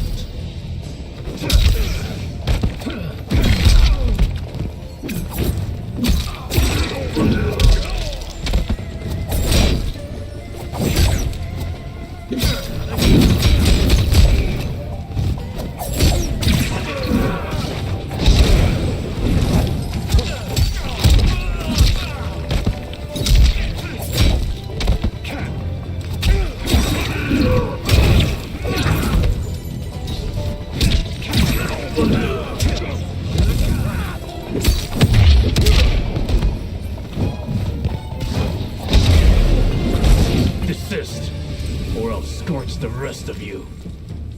Fight. What's the name of the guy with the cybernetic arms? I don't know if the guy I saw in the villain side is the guy with the mechanical arms that was supposed to be in the good guys team, no?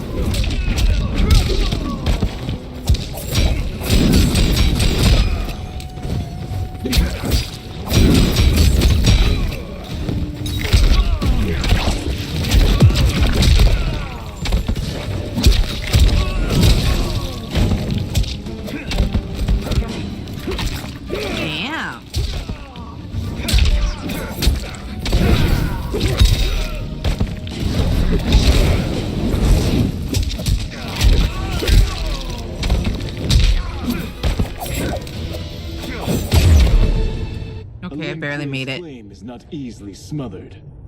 Split up! We must find him!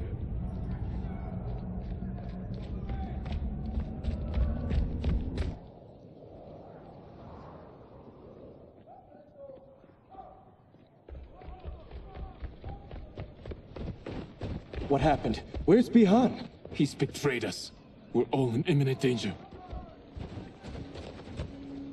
Letting Father die. Forsaking Earthrealm. He's abandoned all reason. I knew Bihan's frustrations ran deep, but I never thought they could inspire such madness. We can't let his corruption spread. Whatever it takes, I am with you. Thank you. We may not share blood, but we are brothers. Your oaths mean nothing. It's your duty to obey my will. Not when it betrays Lin Kuei principles. We won't sacrifice them to serve your ambition.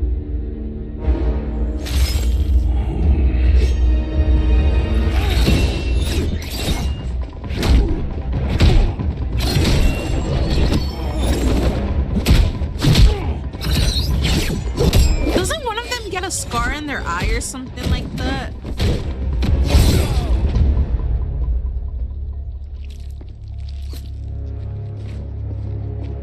I completely forgot.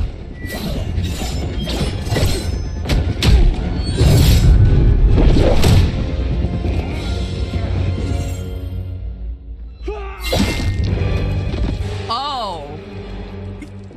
Kuai Liang! So that's how it happened. End this, brother. Embrace the future. I want no part of it. I forgot if it was Sub-Zero or Scorpion with like a scar in their face.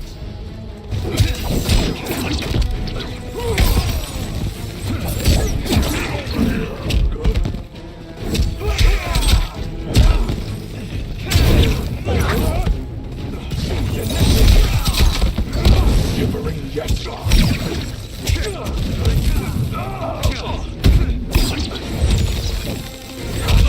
I'm gonna die to him.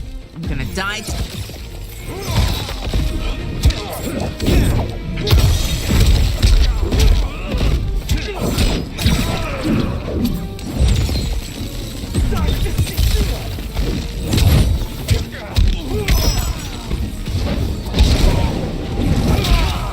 I'm gonna die.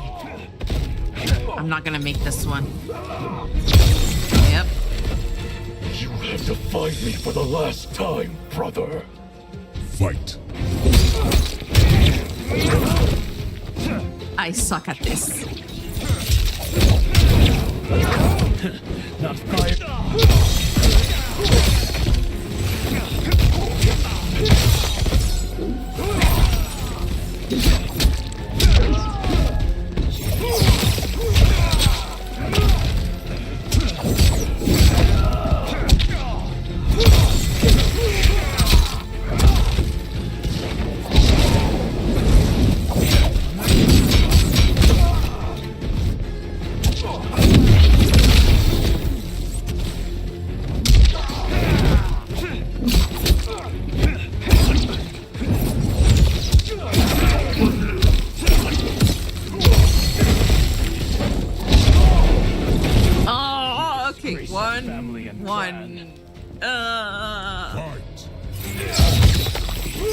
Oh damn, he's taking the lead.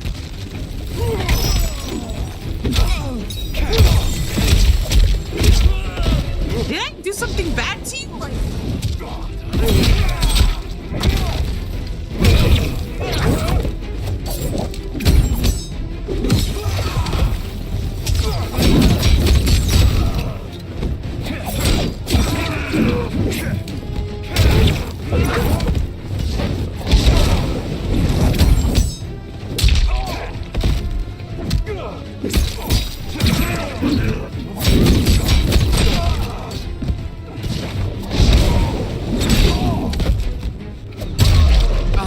Okay.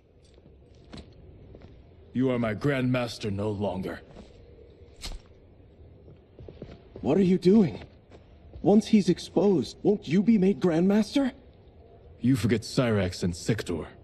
Their loyalty to Bihan is absolute. They'll sooner abet his corruption than follow me. We must chart a new course. One that both honors our father's legacy and serves Earthrealm. Help me. We can't leave him here to aid Shang Tsung.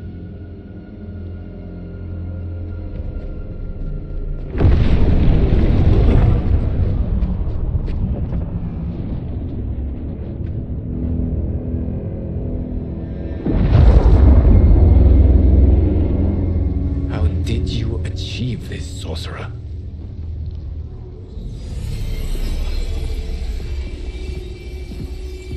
You arrived not a moment too soon, Geras. What have you learned? In scrutinizing Shang Tsung's first meeting with his benefactor, I made an important discovery. Also, I'm okay with the spoiler. Life essence, the very time crystals that make up her being, are not of this timeline. Not of this timeline? How could someone from a previous timeline enter this one? That cannot happen. If that cannot happen, then what has happened, Geras? There are no other timelines than those that have come before. All evidence points to the presence of a second timeline. Yes. Which exists concurrently with ours. Two timelines? That's a yes, bro. Moving forward simultaneously? Never in a billion lifetimes have I seen this. But that does not make the other timeline any less real. There can be no doubt that Shang Tsung's benefactor hails from it. And who she is, why she's here, where she's from. All questions we need answered, which we can't while we are under attack. I will go to Sindel, convince her to withdraw from Earthrealm by showing her how history is being manipulated. That will require revealing to her your prior role as Keeper of Time. The situation gives me no choice. I will need your help, Geras, to prove my claims to the Empress.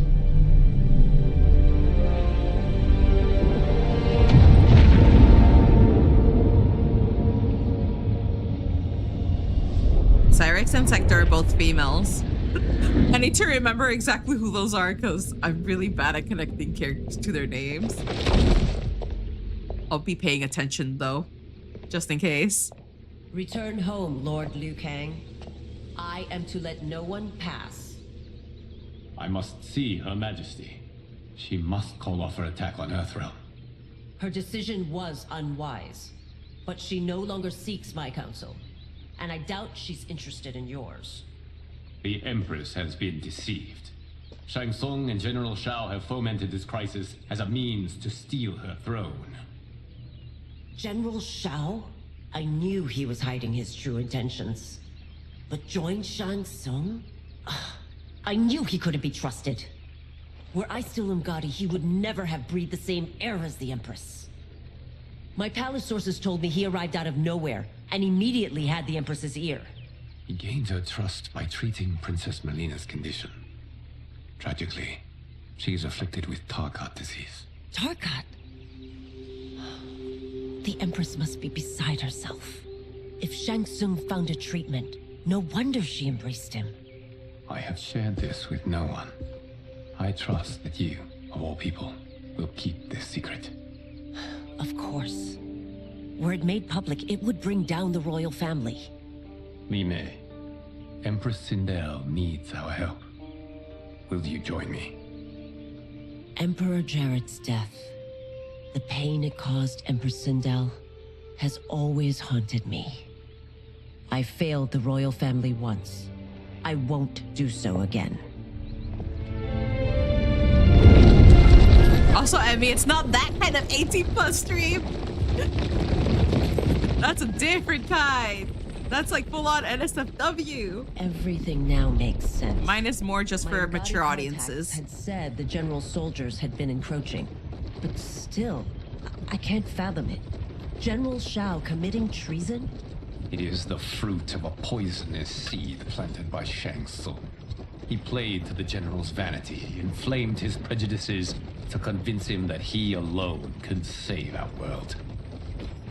He may be unstoppable. The Umgadi don't have numbers, and my constables aren't trained for war. Know that I, too, will aid. But I understand what you mean. Because I do have a few connections that focus on that kind of content. Driver, what is it? It's not for me. I'm just like the mature 18+ content, but they go super plus, 18++ type I may thing. need that aid right now. But it's their way. It's their content. That's what they do. Return Liu Kang to the portal gate, Li Mei. He isn't welcome in Outworld. I won't support the General, Reiko, nor his plot to usurp the throne. Then you won't live to see the new regime.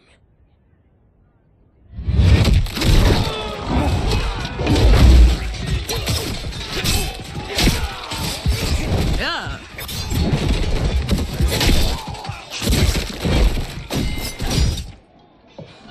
They have us surrounded. I am Earthrealm's protector, Li Mei. I am no stranger to combat. Then let's get out there.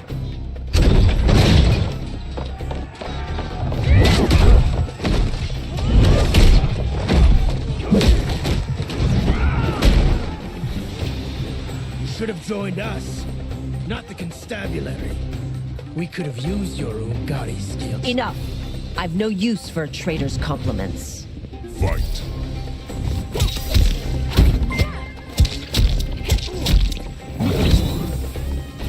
Also, thank you for the follow, Xander. Welcome, welcome.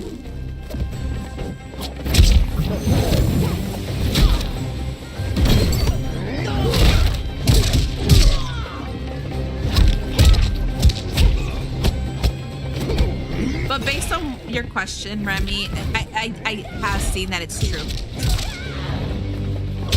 Especially for like the sites that allow them to like show their bodies and stuff. Yeah. I thought Shao soldiers were better trained. Obviously they don't show their faces, but they show the other parts.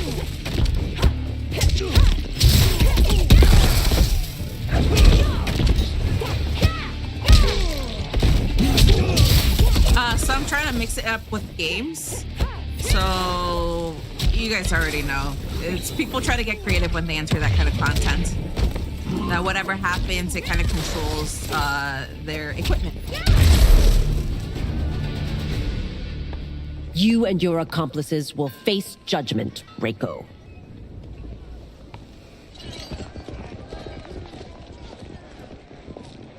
We must leave.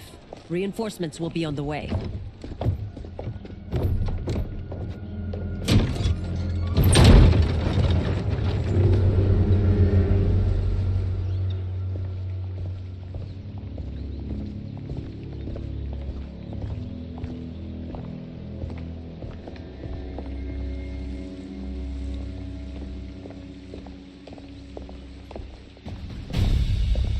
Word of his arrival precedes you. Surrender if you wish to remain unharmed. Let us pass, Tanya. The Empress and her family are in danger. He brings word that Shang Tsung and General Shao plot against them. The General? Are you so easily taken in by lies? Once again, you prove incapable of protecting the royal house. They just really don't like her. It's like she just made one mistake. Yes, it cost someone's life. Someone dearly beloved, but still.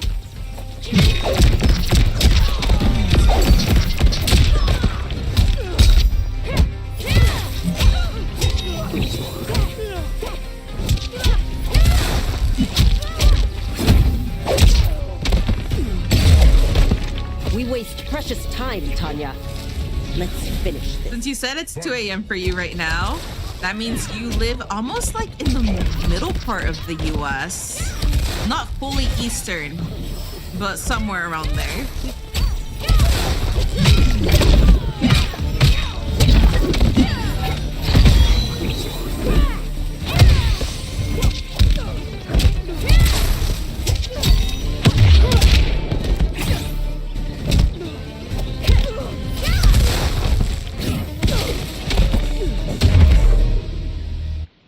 I'm sorry you made that necessary.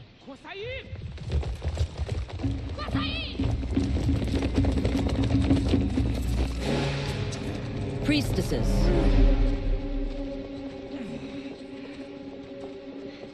You know who I am. Of my deeds when I was one of you. I may no longer be welcome. But in my heart, I am still Umgadi. I will always honor my vows. He's here to end a threat to the Empress. Stand against us, and she will lose the throne. Stand with us, and we will save the Empire.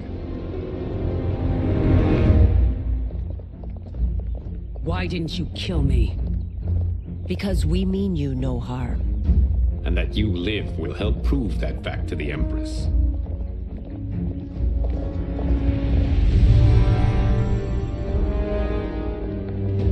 Also, sadly, I will not disclose who those people are.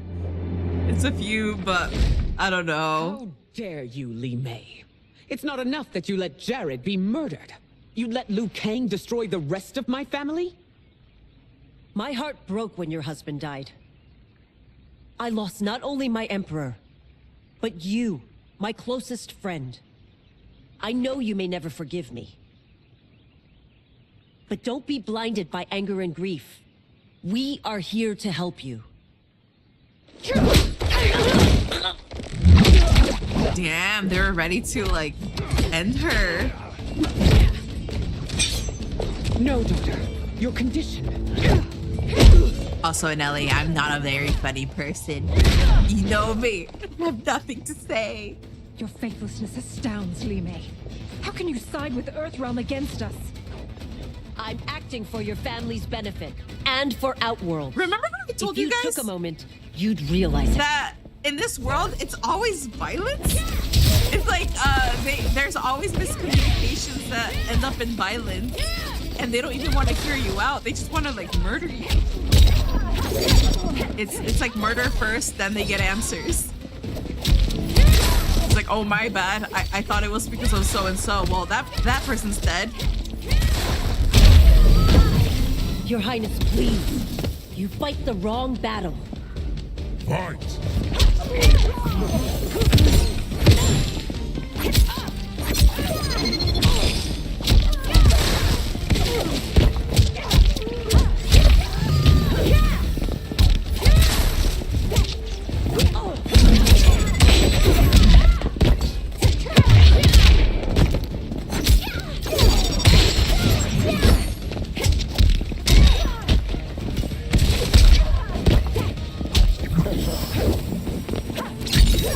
Oh no.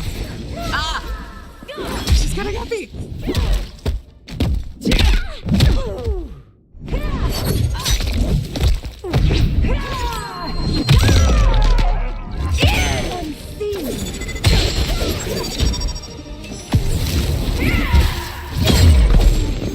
As a child, I admired you. Now I feel only scorn. Fight!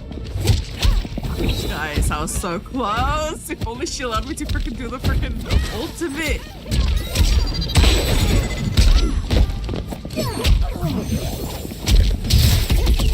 Cease and desist.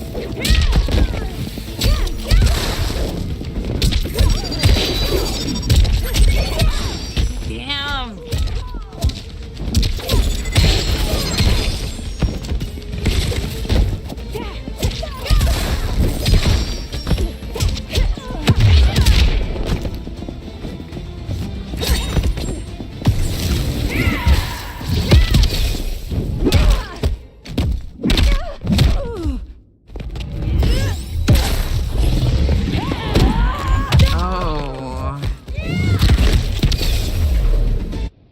You must be smarter, Princess. No, Melina. I forbid it. I must. If I won't risk my life for the throne, I'm not worthy of it.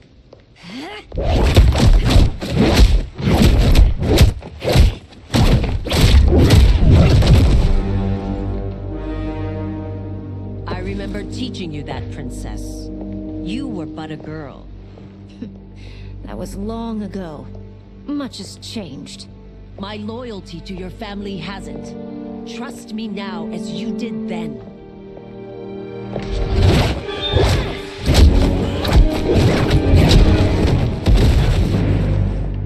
Please, Princess, just listen.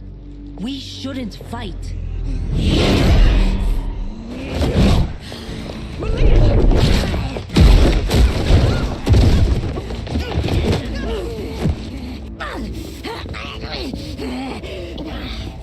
Forgive me, Princess, but I won't allow you to hurt yourself or anyone else.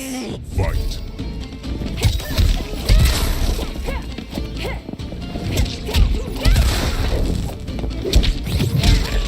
God, that she freaking teleports.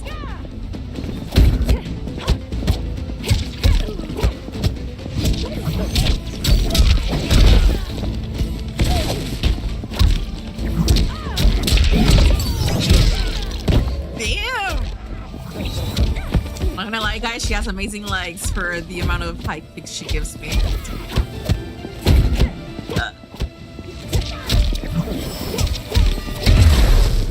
I must be careful. I cannot harm her. Fight.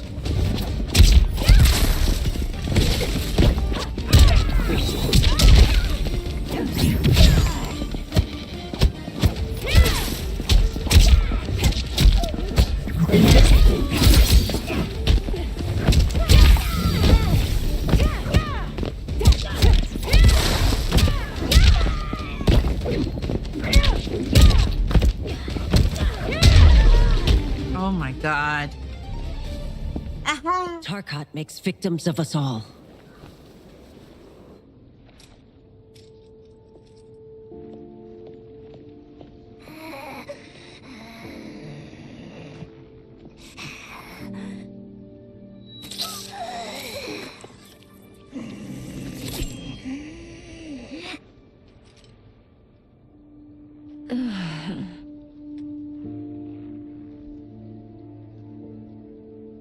Praise Argus. Thank you. I am in your debt. No, Your Majesty. There can be no debt between friends. I am glad she is safe, and that our conflict has ended. It is paused, not ended. Li Mei has earned my goodwill. Whether you do remains to be seen. I seek only peace, Your Majesty. Is that why you send minions on secret missions into my empire? You've proved yourself the enemy I was long warned you would be. I understand your anger, but I had reason to believe that Shang Tsung posed a threat to both of us. Until I confirmed them, I did not want to burden you with my suspicions. And now? They have proven true. Shang Tsung, Quan Chi, the General. They conspire to conquer our realms. A serious charge. Where is your proof? At Shang Tsung's laboratory. If what you see there does not convince you, I will surrender Earthrealm without a fight. That's a good negotiation right there. How could I have so misjudged them? For Shang Tsung to indulge in such depravity, for General Shao to condone it, they are not the men I thought them. Despite my best efforts, neither man nor Quan Chi are who they were meant to be. They're not your responsibility. They're Outworlders. But it is I who crafted their destinies, along with those of all other beings, at the dawn of history. You created the realms. Is your mind addled, demigod? I am a mere demigod now. But eons ago, I was more powerful than all of the Elder Gods combined. I was a Titan, and the Keeper of Time.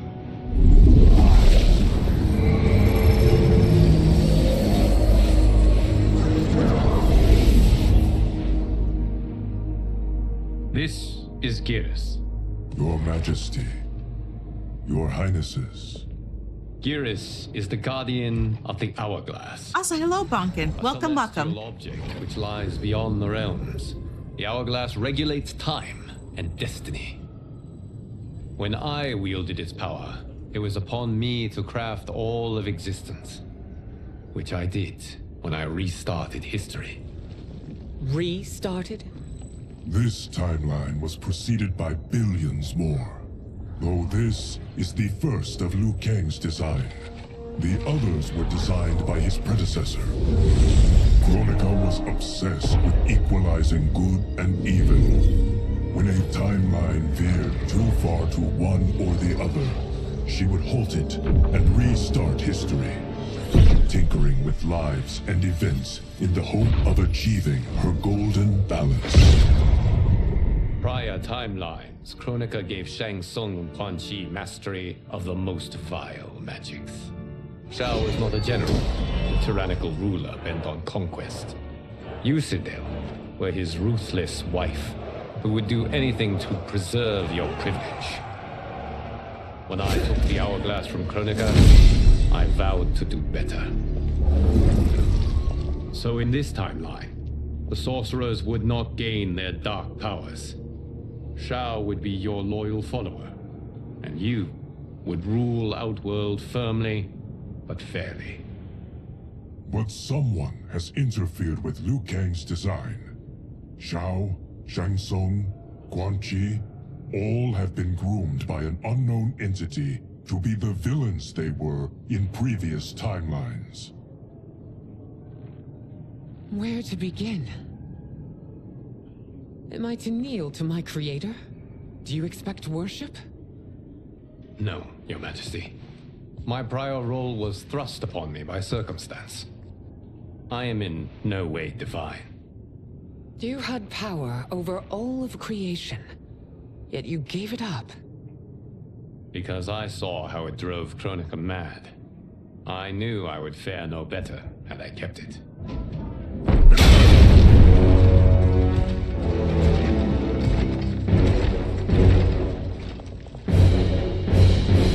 You. How dare you conspire against Outworld? Not against Outworld, but against your misguided rule. Your deference to him leaves us all vassals. So you sanction these unspeakable horrors? Lie to me about the threats we face? Thanks to you, Earthrealm blood is already on my hands. Bloodshed, without cause or provocation. Don't move. Oh. Empress, everyone, stay back. What is it? The Amulet of Shinnok, a weapon of terrifying power. It should not exist. Its maker is powerless, as Liu Kang designed. Yet more proof of foreign interference. Enough prattle. You'll both bend a knee to Outworld's new emperor. Put down the amulet. Its evil is beyond your control. Do you think I do battle not trained with my weapons? I am more than prepared.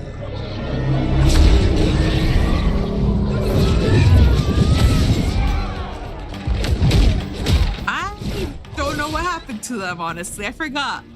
So General Shao casts his lot with Outworld's enemies against me. He's a fool to ally with you blood-sucking fiends. Fight. I really want them to redo her voice acting, the demon woman, Tara. Like, her voice isn't bad. It just needs more effort. I'm just gonna say it needs more effort. More like actual voice acting instead of someone speaking in their phone. I guess it just sounds slightly monotone. Blood.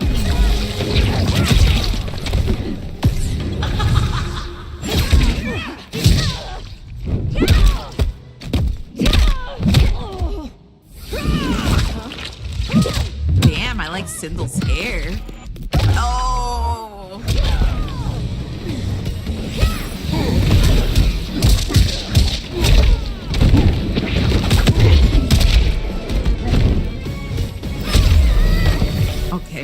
Okay. It is a pointless endeavor. And like I said, it's not like her voice is horrible, but it's just they could have trained her for a bit so it doesn't sound so plain.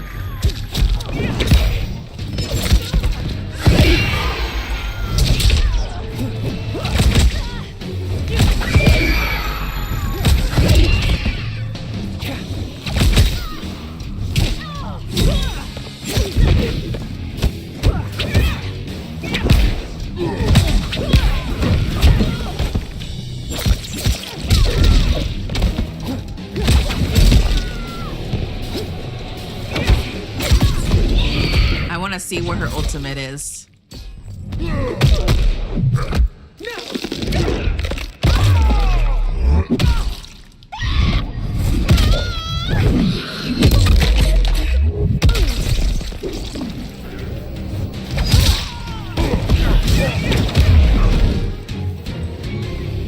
You're no better than Shang Tsung's monstrosities.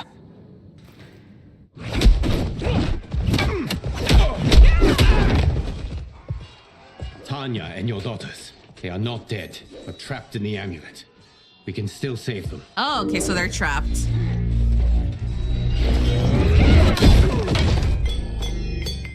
For a moment, I was worried they were dead. Like, distorted into a little item.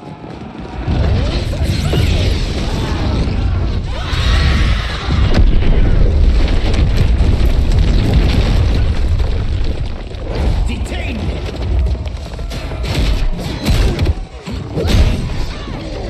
It's no surprise that you are party to Shao's treason. Know that it will cost you your life. I owe him mine many times over.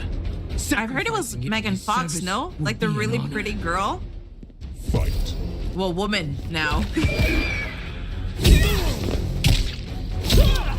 But yeah, every other character I've heard in the story mode, they have really good voice acting. You can hear the tone, the effort, the everything, the ambience. But she's the only one that kind of killed it. And like I said, her voice tone isn't bad. It's just, it's plain. It's a little too plain.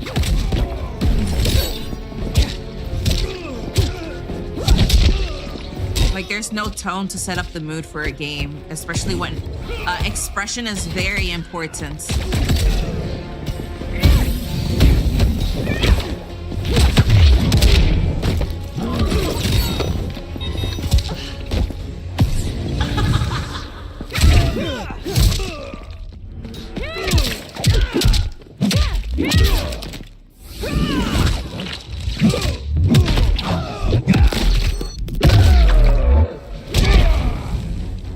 That Shao misled you makes you no less culpable. You will answer for this crime.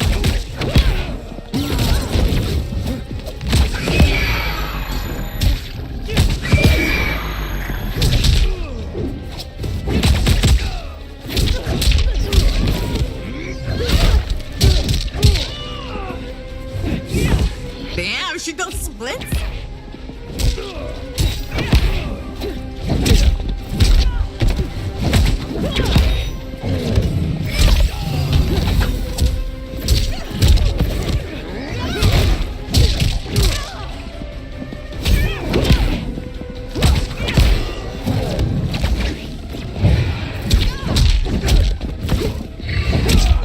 I don't know what the fuck she's doing. Your rebellion is doomed.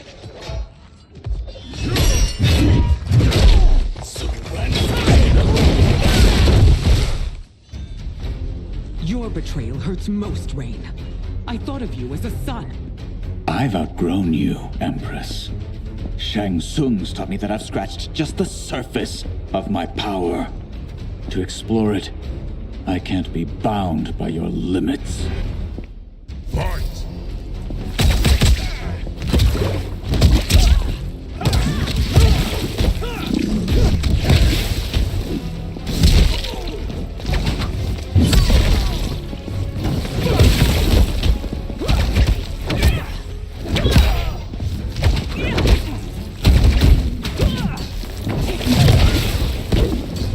Damn, I barely did any damage to him.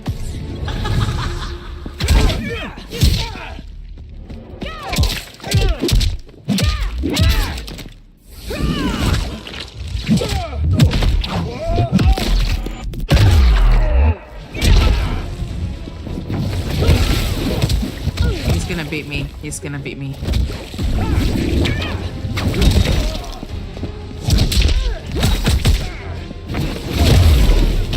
You've sacrificed your position and reputation.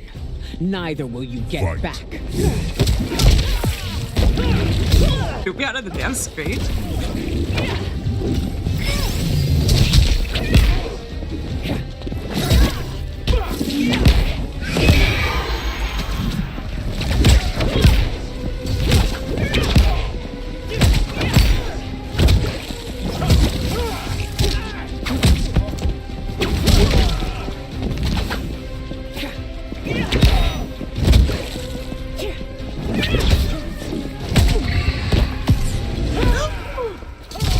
Ah, fudge.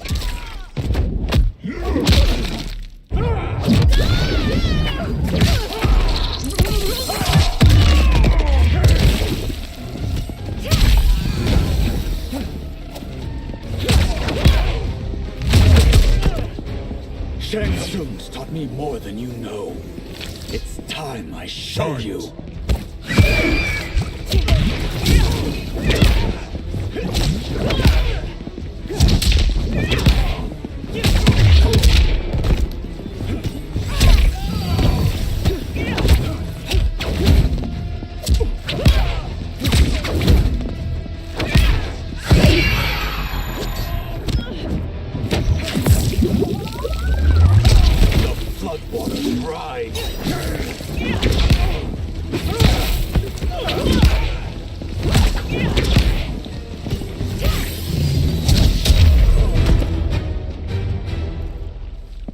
You are forever dead to me.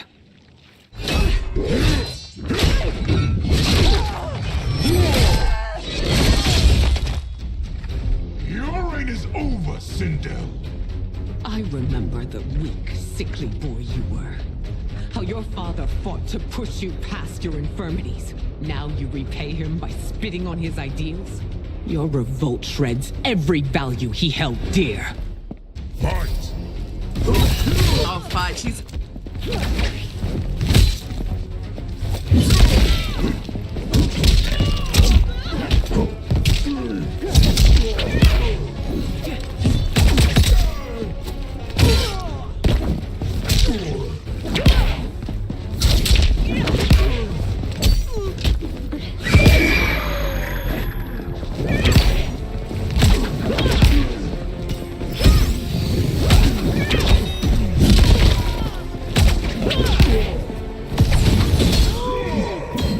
Get me. Ah, fudge.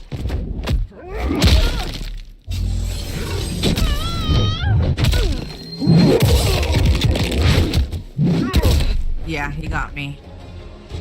These are your reign's final moments. Savor. Fight!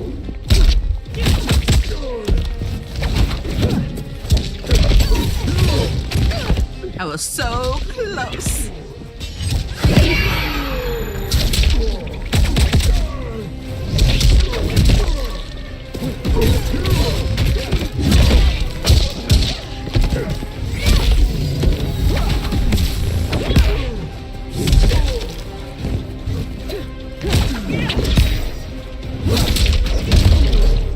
You've forsaken both me and the Empire.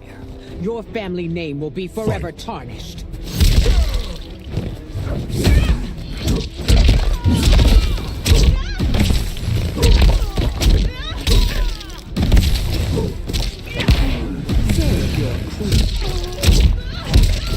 Gonna die. Damn!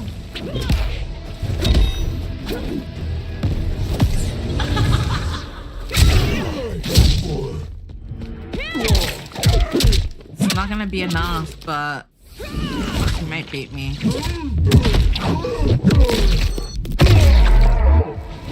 Had your fill?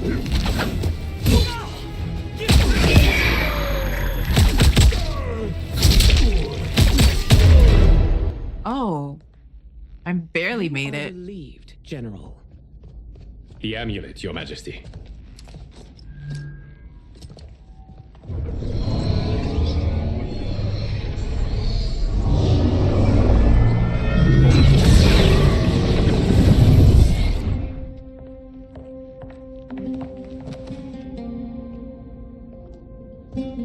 I hate to disrupt, but we must act quickly to save Earthrealm.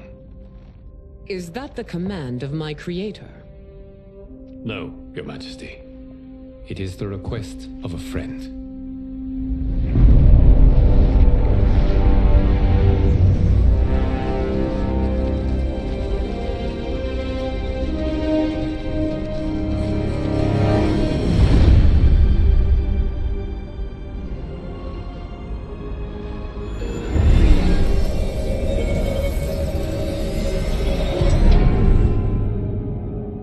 We are ready. And the Soul Stealers? Keep them running. I am sure we'll find a use for the collected souls.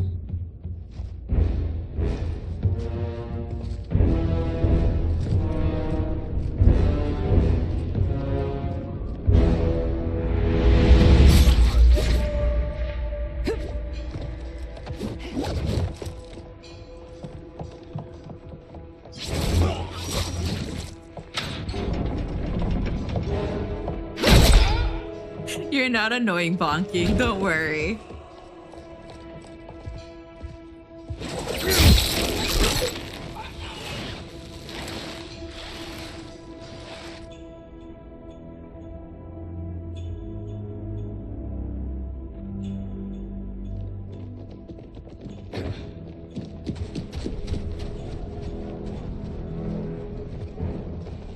Will they stand down, if ordered? No. Those are the General's most loyal lieutenants. They must be neutralized if we are to shut down the Soul Stealers. Yes, they do. We should split up.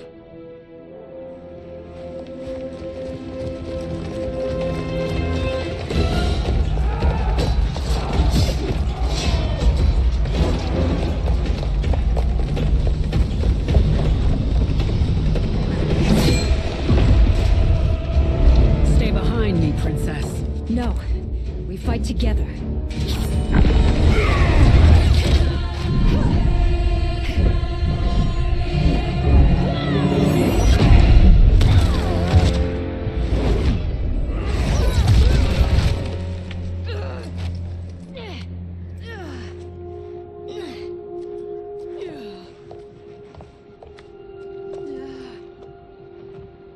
What's wrong?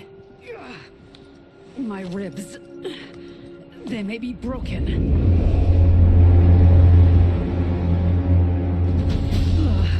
Help me up. No, Tanya, stay down. This time, I protect you. We are Burbank. It is pointless to resist us. Come any closer, and you'll feel the points of my blades. We are many. You are one. Your souls will become part of our collection. Fight.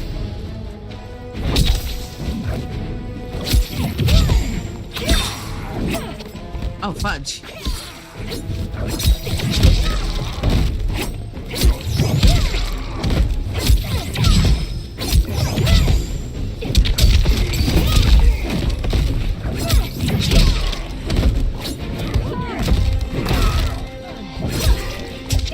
I think he went easy on me on purpose for the first one. You have no chance of taking my soul. Fight.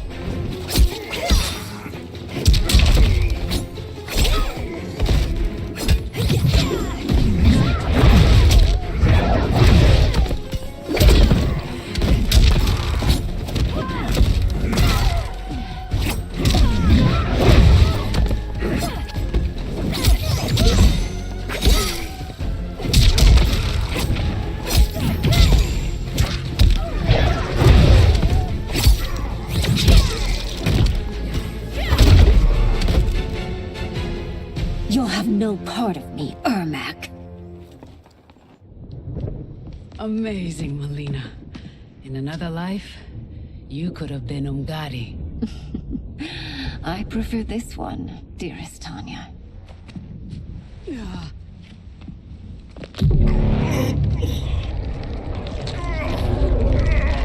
We must leave. Quickly. Melina, wait. Oh. Father?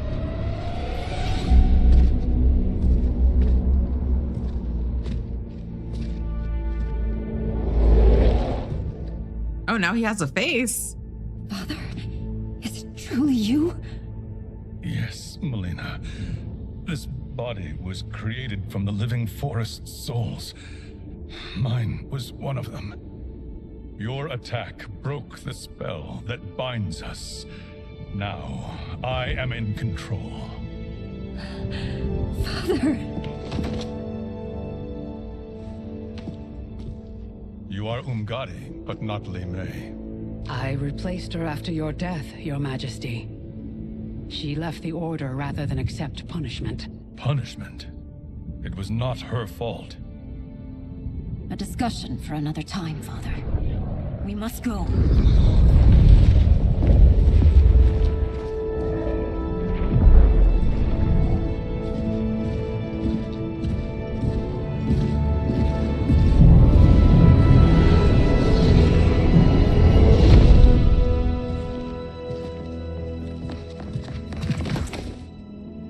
Oh, family reunion.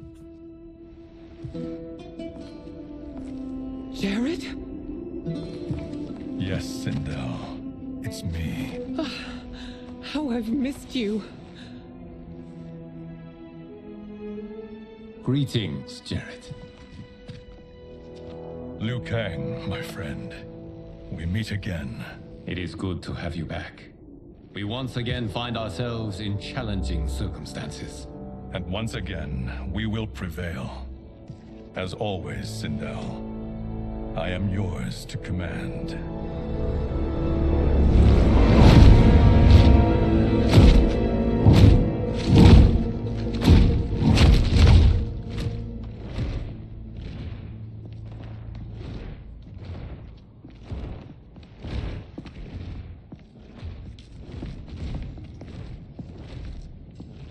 I feel like they know. How is it they're unaware that the Soul Stealers are shut down? We're deep within the mountain. From here, they couldn't tell. They know. Look at them conspiring. It is history we should not be repeating. We must take the crown. Without it, he can't raise more warriors. Our odds will improve if we can surround them. I'll distract them while the rest of you get into position. Leave it to me, Mother. Shang Tsung. Princess Melina. I bring news from Outworld. Sindel is deposed. General Shao now rules. And yet you are still free. Oh my god, no, it's not gonna work. The General needed help on the inside. I provided it. The heir to the throne gives it up willingly. It is a burden I've never wanted. The realm is better left in General... Emperor Shao's hands. A most mature perspective. Outworld benefits from your wisdom. Yes, Shang Tsung, it does. But not in the manner that you expect.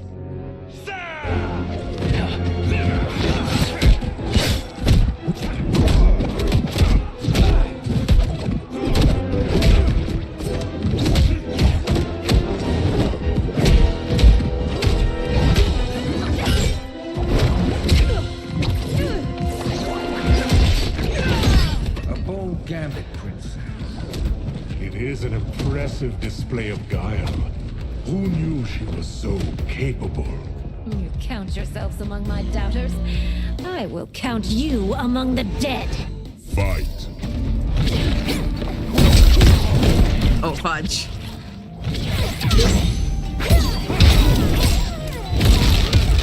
What the?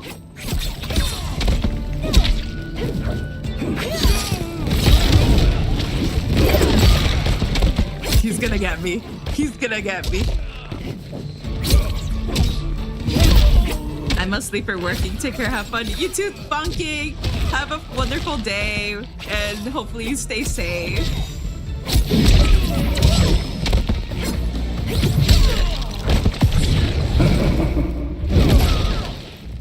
Oh, I'm gonna die.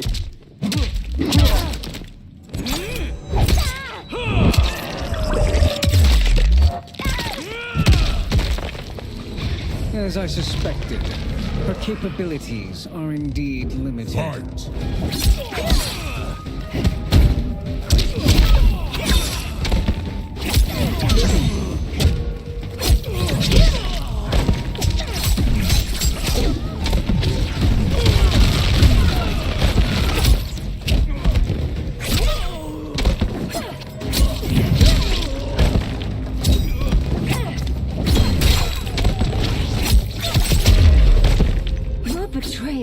Punished.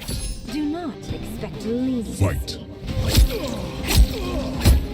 What the fuck was that? This is some very repetitive moves.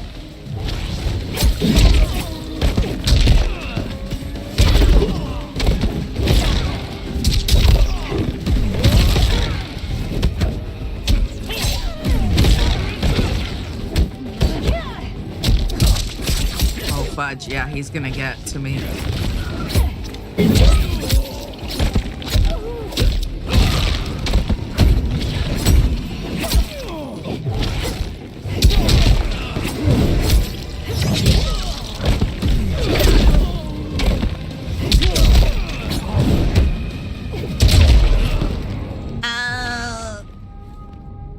There will be consequences for forsaking Outworld.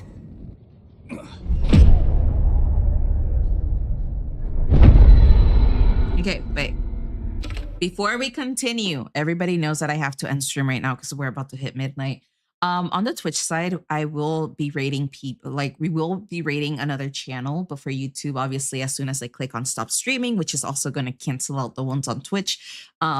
Yeah, it's just the end of stream since I don't rate anyone on the YouTube side. Let me find someone really quickly to raid. Thank you again for everybody who has been watching me on all sides. I appreciate all of the support, tolerance, patience, everything. Again, hopefully all of you guys are having a wonderful day, a wonderful night, whatever you guys are currently doing. Let me find someone to currently raid for the Twitch side. Let me see if there's anyone that I'm following at the moment that is live. There's only one person that's live on the Twitch. It's an artist. So we're going to go ahead and raid the Ursa Major. Again, it is an art stream. Thank you again, everyone. Bye-bye. Now let me start raiding. I'm going to start the raid on the Twitch side so we can start ending stream again. Good night, everybody.